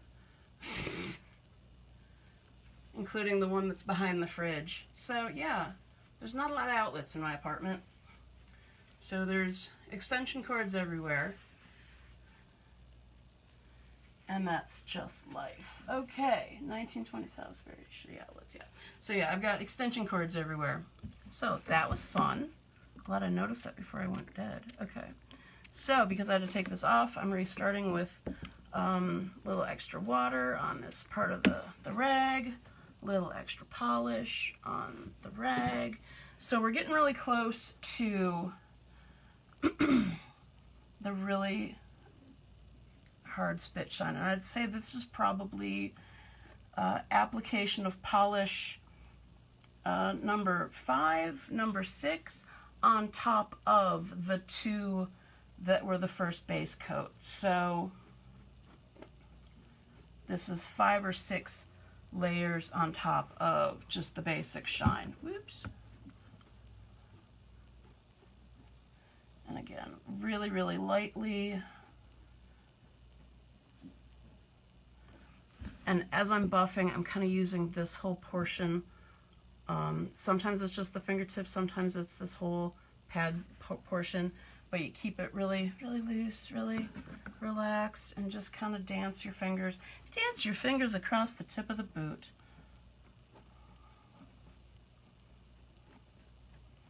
So we are starting to get to that level, of seeing colors and shapes. A little more polish. Tiny, tiny, tiny, tiny bit of polish. Tiny, tiny, tiny bit of polish. And as you're working this, think about it in terms of working the polish into any imperfections that are on the surface of the boot. Like for instance, these boots are pretty beat up, and so there's scratches here. There's a couple divots. I didn't fill those in because I could, but if I wanted to do leather dust fill, I would not be able to do leather dust fill the same day as doing a spit shine. There's not enough time for that. Like this is the boot that had the flappy cut that I glued down. And because the flappy cut completely covered the divot that it was cut out of, when I laid it down with the glue, it was completely flat. It was essentially invisible. And so I'm working so gently across the toe that I'm not pulling that flappy cut back up. Now back to my regular program. So we are starting to get into just a little extra water, maybe a little extra polish, and I don't know if you can tell through the camera. Like I said, the tip of the toe is really chewed up, and so that's never going to look mirrored. But when you get into a spot that's a little more expansive of flatness, you're starting to get the mirrored look. I'm waiting for any comments of whether or not you can actually see how good the spit shine. I mean, it's the shine is not awesome. The shine is pretty good. And what you might be able to see across where the spit shine ends and the regular shine begins, it looks a little like that that continental divide that I was talking about earlier, where it's the little islands of hard polish where it fragments into the softer shine, just because there's that flex point right there. And also that's about where the reinforcement ends.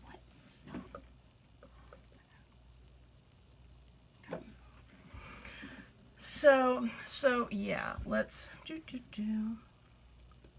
Okay, so yeah, the reinforced toe ends right there, and it crescents back. So it kind of, it starts here, kind of dips down and comes back up here. So it's not straight across, it's a bit dipped. And so I've kind of followed where the cap actually is, where the counter actually is. And so there's no point in doing a rock hard candy coating shine where it's going to flex right away. Because it's when it flexes, it cracks. So, let's see if you can see okay. Yes, you can see the line between the toe cap and the rest of the boot. Okay, cool. Okay, good. So, yeah, that's that. Now, like I said, a Corcoran boot is going to have an actual heel cap that wraps from one side all the way around the back, and I would be polishing that too as a spit shine if these were Corcorans, but these aren't Corcorans. They have kind of this weird thing, and so I just don't. So I've only ever done the toes. I could definitely do more, but I think this light is just hot enough that it's messing with the polish. You're freaking me out, cracking the polish like that. Okay, cracking the lush. What, doing this? Is this freaking you out? Pushing right there? Is that what's freaking you out? Okay, so, now is that, and, oh, and sometimes also what I'll do is once I'm done with the spit shine is I will just, a little extra water on the thing, and then I'll just go over the whole boot. Just like this, just with a final buff, just to give it a little extra shine. Nothing wrong with it. I'm not adding polish to it. I've just got the rag a little damp, and I'm just wiping across the rest of it just to kind of buff that out, because you're holding it and you're messing around with it. So that's just like a final rebuff. So okay. Oh, but I love you. I love you, Amy. So, hi. So are there any questions? I had somebody post some questions. I'm trying to think if there's any other thing that I would do. Okay, well, I didn't finish the second boot, just because I think this is a good. You don't need to see me repeat the whole thing unless you really want me to. We use borrowed cement at the shop. Tony amount. A tiny amount. A Tony amount. It's like a Tony amount. Not an Oscar amount. Not a Golden Globe amount. A Tony amount. My really big beer. That's probably, I've drank probably a half a can's worth. Okay. Boop. Pantyhose or polish cloth? Okay. The pantyhose. There's nothing wrong with using pantyhose. Oh shit, I just lost the top of my spit shine bottle. It's gone forever. Okay. The pantyhose, what that does is back to abrasives. It's an abrasive effect to the polish. So there's nothing wrong with it. It's just a little bit different. I mean, if you use it on top of a spit shine, you might enhance that a little bit more. But I get such a smooth finish without using the pantyhose that I just don't. It's just another way to do something really similar. So it's not that no one should, it's that I just don't. What color Jeweler's Rouge do you use? I didn't use any Jeweler's Rouge, not for this. This is just the example that I was talking about in terms of polishing metals. I've got some red Jeweler's Rouge that I've used for actual metal. When I had to, part of a rifle bolt, I had to polish a piece of a rifle bolt. And so I used a little bit of red Jeweler's Rouge with a Dremel buffing wheel. So that was just something that was in my brain. So there's no actual Jeweler's Rouge in terms with this. Oh, and that's what I was... Okay, so when I'm using Kelly's and I'm polishing it... Ooh, there's a little bit of extra polish. I've just applied some... Oh, no, What? Oh, this is a bad example. Okay, what just happened? What just happened? Okay. Okay, now, what I was talking about before with polishing metal, when I'm polishing Kelly's and I'm going at it, it will get so hard that, when I'm going at it, it'll get so hard. When I'm buffing it, the polish will get so hard that I've gotten to the point where I'm no longer applying the polish, I'm actually polishing the polish, and that's what I'm talking about in terms of it's similar to polishing metal. It's just so firm that I'm now just polishing. And I mean, I'm not to that point on these particular boots. I would need to add just a little bit more and work it a little bit more. But, and that's where you could also go in with something like a super fine, super soft nylon, and you're going to get that abrasives effect that you're polishing the polish. So polishing the polish, the first time I was ever to do that was with the Kellys, where it's firmed up so much and it feels like obsidian that you're no longer smoothing out the polish, you're actually, you're buffing the polish, you're polishing the polish. And I didn't, this isn't quite to that point, but I don't know if I can really show that unless, okay, so when I'm polishing the polish, and it is a little jagged in here because the leather itself is, I'm done applying more polish. I am keeping the rag a tiny, tiny, tiny bit damp, but I will work a specific spot, and I'll work it a lot harder than I have when I was just applying the polish in the first place. And it starts to feel smoother. It starts to feel, okay, you don't need to see my face while I'm doing that.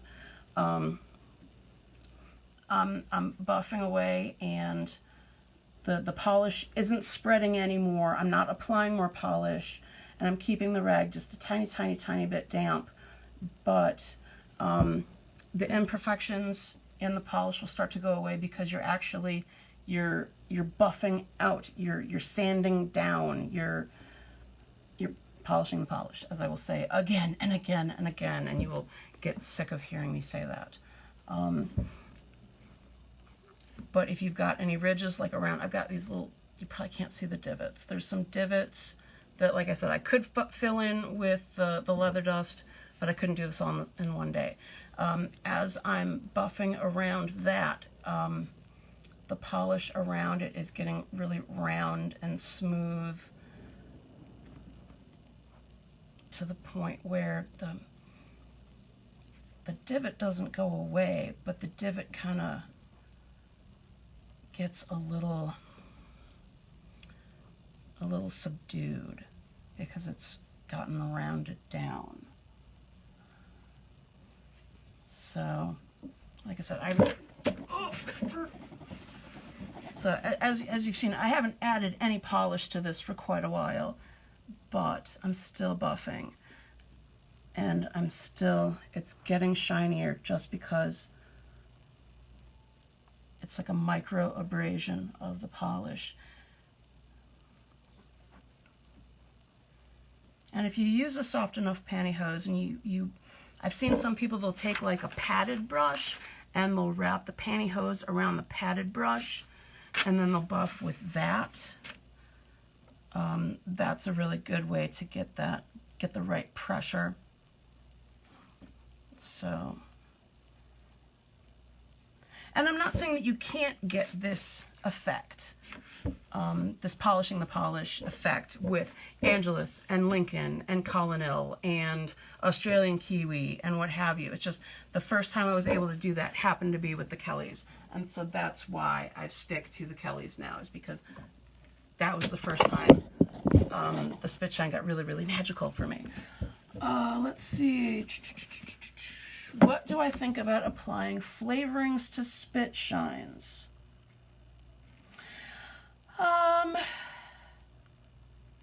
So there was a one time, I'd say probably about 15 years ago, Arthur Funai, who was Great Lakes Bootblack 2004, International Mr. Bootblack 2005, he had been doing spit shines all day after he'd been eating some root beer candy. And the flavor of his root beer candy was transferring to the boots, and people were commenting on, wow, my slave was licking my boot, or licking my boot after you did his boots, and the boots taste like root beer. Now the thing, and you know, that's funny and it's cute, and you know, but flavorings are going to be sugars and oils and whatever, and I have no idea what kind of integrity along the lines that's going to be in terms of the shine. It's probably not going to hurt the boot. It's probably going to mess up the shine, or the shine isn't going to hold as well. It's not going to last as long, but it's not going to hurt the boot. So I wouldn't do it, but there's nothing like wrong with doing it. It's just not something I would do. Okay, it would be cool to do a leather dust video, and maybe I will be doing more of these. We'll see. it looks, I've got 16 people watching right now. There's been people coming and going, and I know other people are going to be watching this later. So I might be doing more videos. And I could do a leather dust video, and I can do a basic, leather working video, and oil tans and some other stuff. So the leather dust is a very good possibility. Do you apply edge dressing before the polish coats if the dressing is needed? Okay. Edge dressing is last. This is a synthetic sole. This is a synthetic sole. And so to dress these edges, I would use Armor All. Now that is just on the edges of the sole itself, not on the bottom because that's going to be a slip hazard, and not on the leather itself. So when I do the edge dressing, especially when I'm doing an edge dressing with Armor All or some other sort of automotive silicone-based product, that is always last. Because if you do it first, you're going to transfer the Armor All off of the edges as you're doing the buffing with the brush. And so that's why you have to do the edge dressing last if you're using an automotive product on synthetic soles. Now, if you're doing an edge dressing, that is a combination of dyes and or waxes on leather soles, stacked leather soles. That's the kind of thing that I will apply the dye. After I apply, I'll do the clean the shoe, because it's usually dress shoes for me. It's clean the shoe, dye the edges, apply the polish, and then go from there. I'll dye the edges of the leather soles as one time buffer between cleaning the boot and applying polish, because it gives it that tiny bit extra time to dry the shoe after you clean it.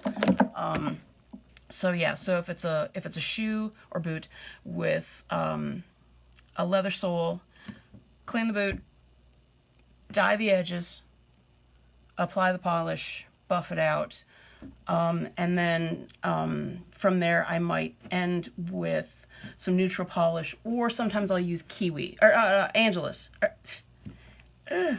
I'll use Aussie to dress the soles because it's a neutral colored wax, and that's going to help keep the edges a little more waterproofed.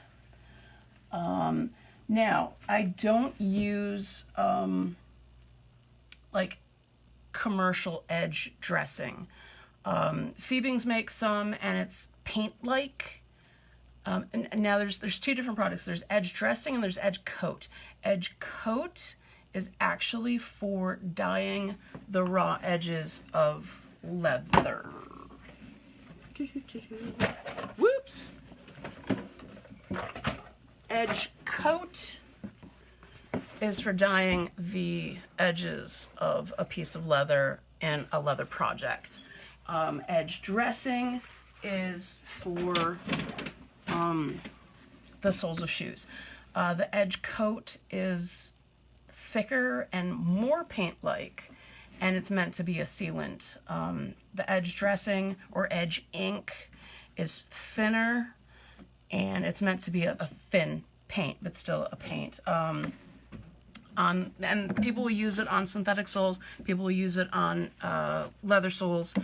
I don't like it because it takes a really long time to dry, and if you're working a stand, it might not dry before they get out of the chair and walk away.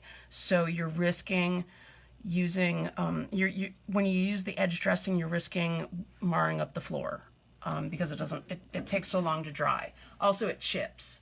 If you're using dye and then wax like Aussie or a neutral cream wax or something like that, it's not going to chip. So edge coat can be used on top of worn tongues.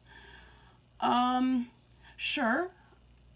But I think edge dressing, edge coat. So the edge, here, hang on. Oof, I have some, so I'll show you the package. Oof.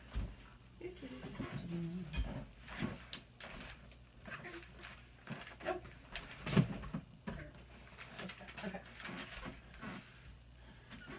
this product, Edge Coat, which I realize is backwards, but Edge Coat. This is a leather crafting product used for dressing the very edges of a leather craft project. Edge dressing is the edge ink used on the edges of shoe soles, both synthetic and natural leather.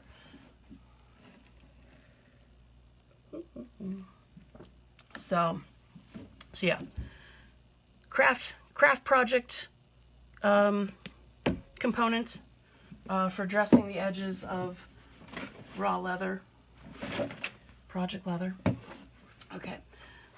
What would you suggest for working the stand for edges? What would I suggest for working the stands for edges?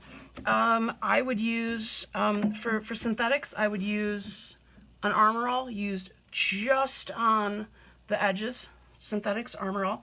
And I'll take a rag, again, you've got your one little finger, and you spray just the very, very tip, and you run it very, very carefully along the edges. And this is a harder plasticky rubber sole with the heel that's coming off. But on a sole that's a really lighter rubber, you'll see the difference. You'll definitely see the difference. I'll sometimes use Tire Wet. I think it's like Tire Fire or something, but it's another automotive product for making black rubber look darker and blacker and wetter. So yeah, the Armor All or a Tire Wet automotive product for the edges of synthetic soles, or dye followed by neutral polish for the edges of leather soles, and that's going to be what I would use in a stand. And like I said, I really just don't like the edge dressing. I don't like the way it looks. When it starts to come off, it chips because it's more of a thin enamel-esque paint. Armor All wipes. Yep, Armor All wipes. Just the tip, and perpetually 12 giggle on the edge. Yes, just the tip. Okay.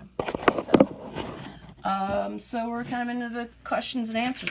Somebody, Shalimar, wasn't able to participate in the live video, and so asked me a bunch of questions just in text that I printed out. Is it worthwhile to achieve a spit shine on a shoe that doesn't have a hard toe cap? Whether or not it's worthwhile is kind of up to you.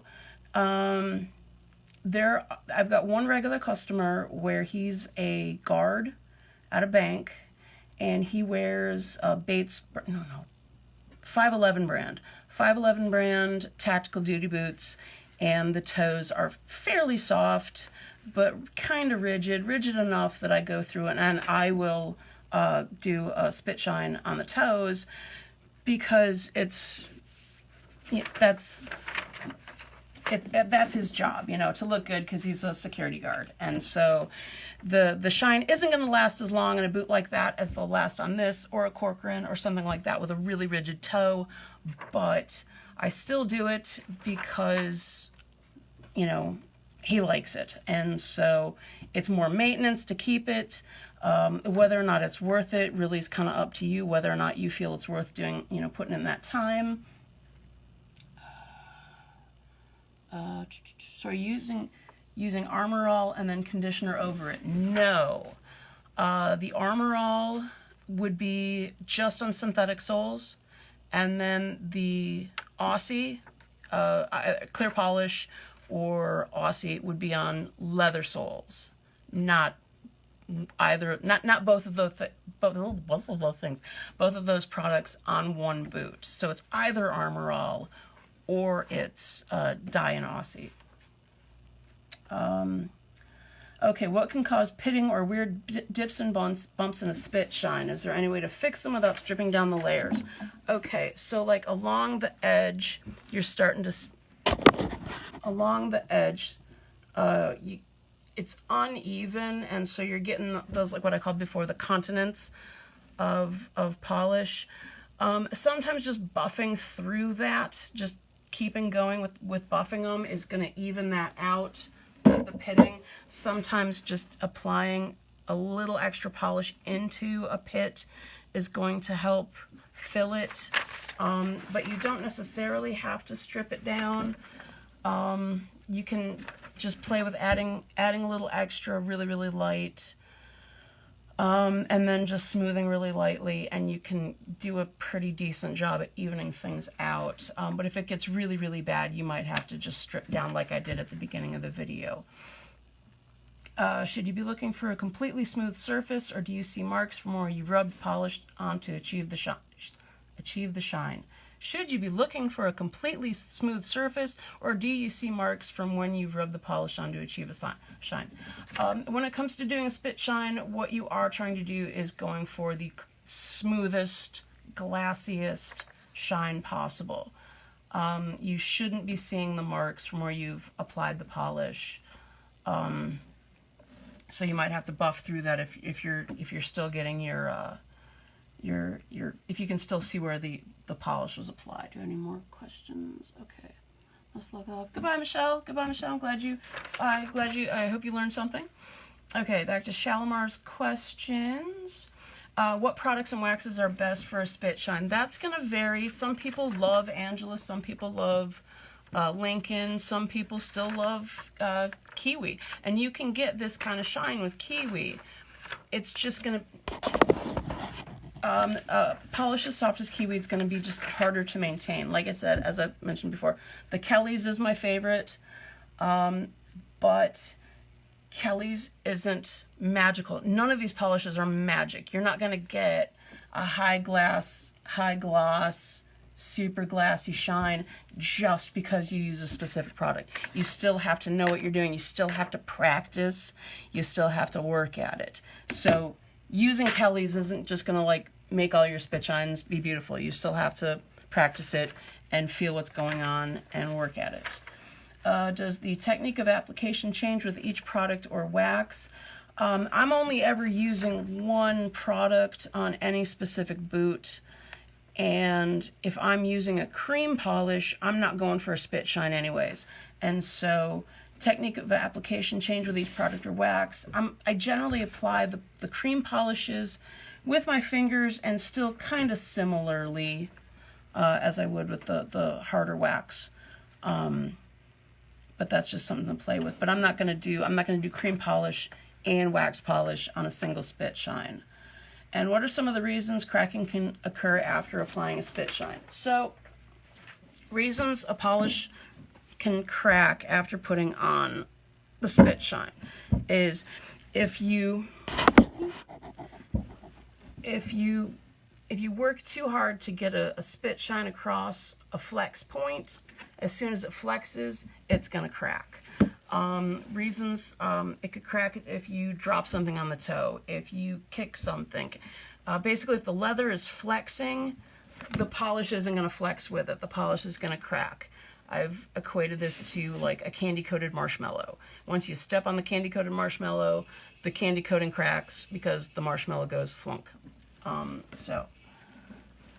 So that's why it can crack. So basically, the biggest thing is it's going to crack because the leather is flexing. So for whatever reason, either you bent your foot, or you kicked something, or something like that. So if you're doing a spit shine on something that's just too soft, it's just not going to hold up. So that's the big reason. And that's the end of Shalimar's questions.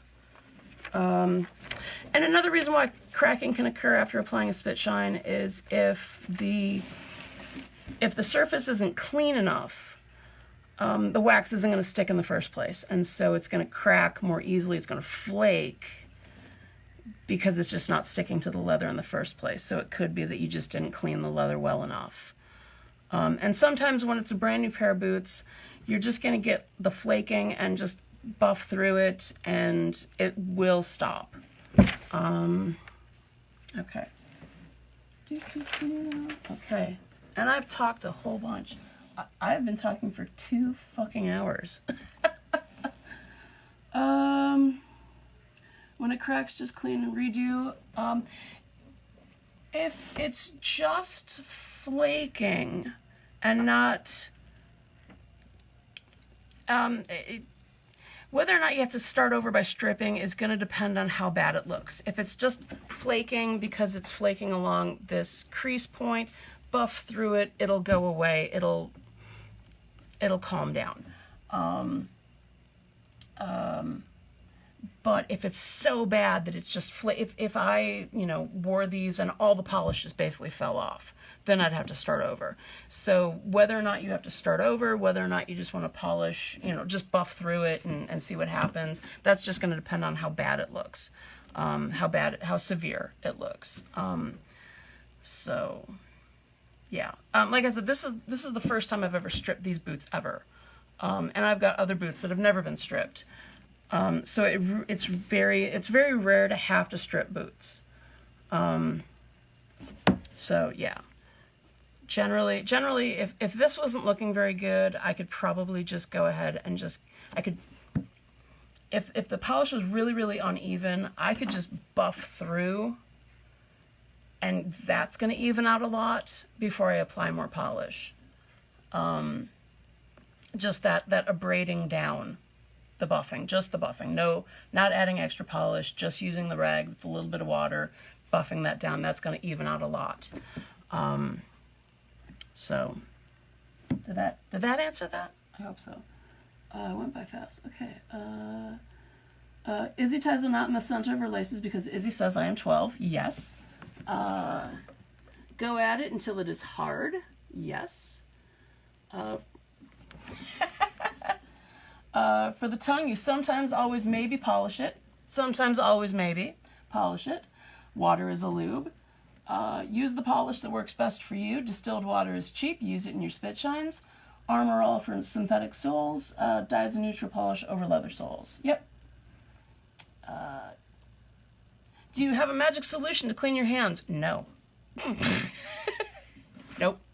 I had been using like automotive repair hand cleaner, hand scrub with the pumice, but it was just tearing my hands up. My hands were just a bloody mess, and so I just don't. At the barber shop, right after I do a pair of shoes, I'm washing my hands right away, and I'll use dish soap sometimes. That gets off a lot, especially if I'm going from like doing an oil tan with Hubbard's and have to do a spit shine afterwards. Usually dish soap is enough to clean my hands well enough to move on to the next pair. But for the most part, my hands are almost always pretty much stained. Badge of Pride. Yeah, you know, that's going to be there. That's going to be there, you know, probably, you know, when I go back to work on Tuesday, and that's fine. I mean, it won't be this dark, but it'll be pretty much there.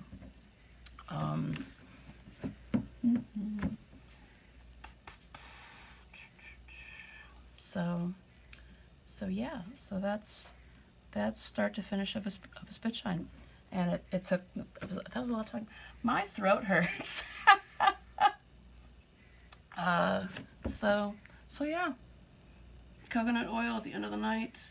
And yeah, I mean, there's degreasers. Now, if you're using it just at the end of the night, and you're using it once a month, twice a month, automotive hand cleaner that's gonna be fine.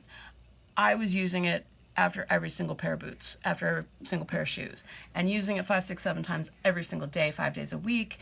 That was tearing up my hands, to the point where I was using the hand healing stuff that comes in the little green jar that looks a little like this, but it's a green jar, that stuff. I was going through so much of that, I'm like, this is ridiculous. I'm just gonna not use this stuff anymore. So yeah, thanks everybody for coming. It looks like that's it for questions. Once you watch the video, for those of you who haven't watched the video yet, you're not going to see this portion of me talking about it. But, so yeah, for those of you who've already watched the whole thing, feel free to keep posting more questions. I'll be able to go back through and look at questions and answer more. those of you who watched through the whole thing already, you might have come up with more questions when you watch it again. Or if you watch it again. You're going to study this so hard. And so, yeah, and my throat really hurts, and I'm going to finish this beer. So, yeah, feel free to keep posting questions in the thread, and I will answer more questions as they come up. And I'm done talking. Okay. I love you all.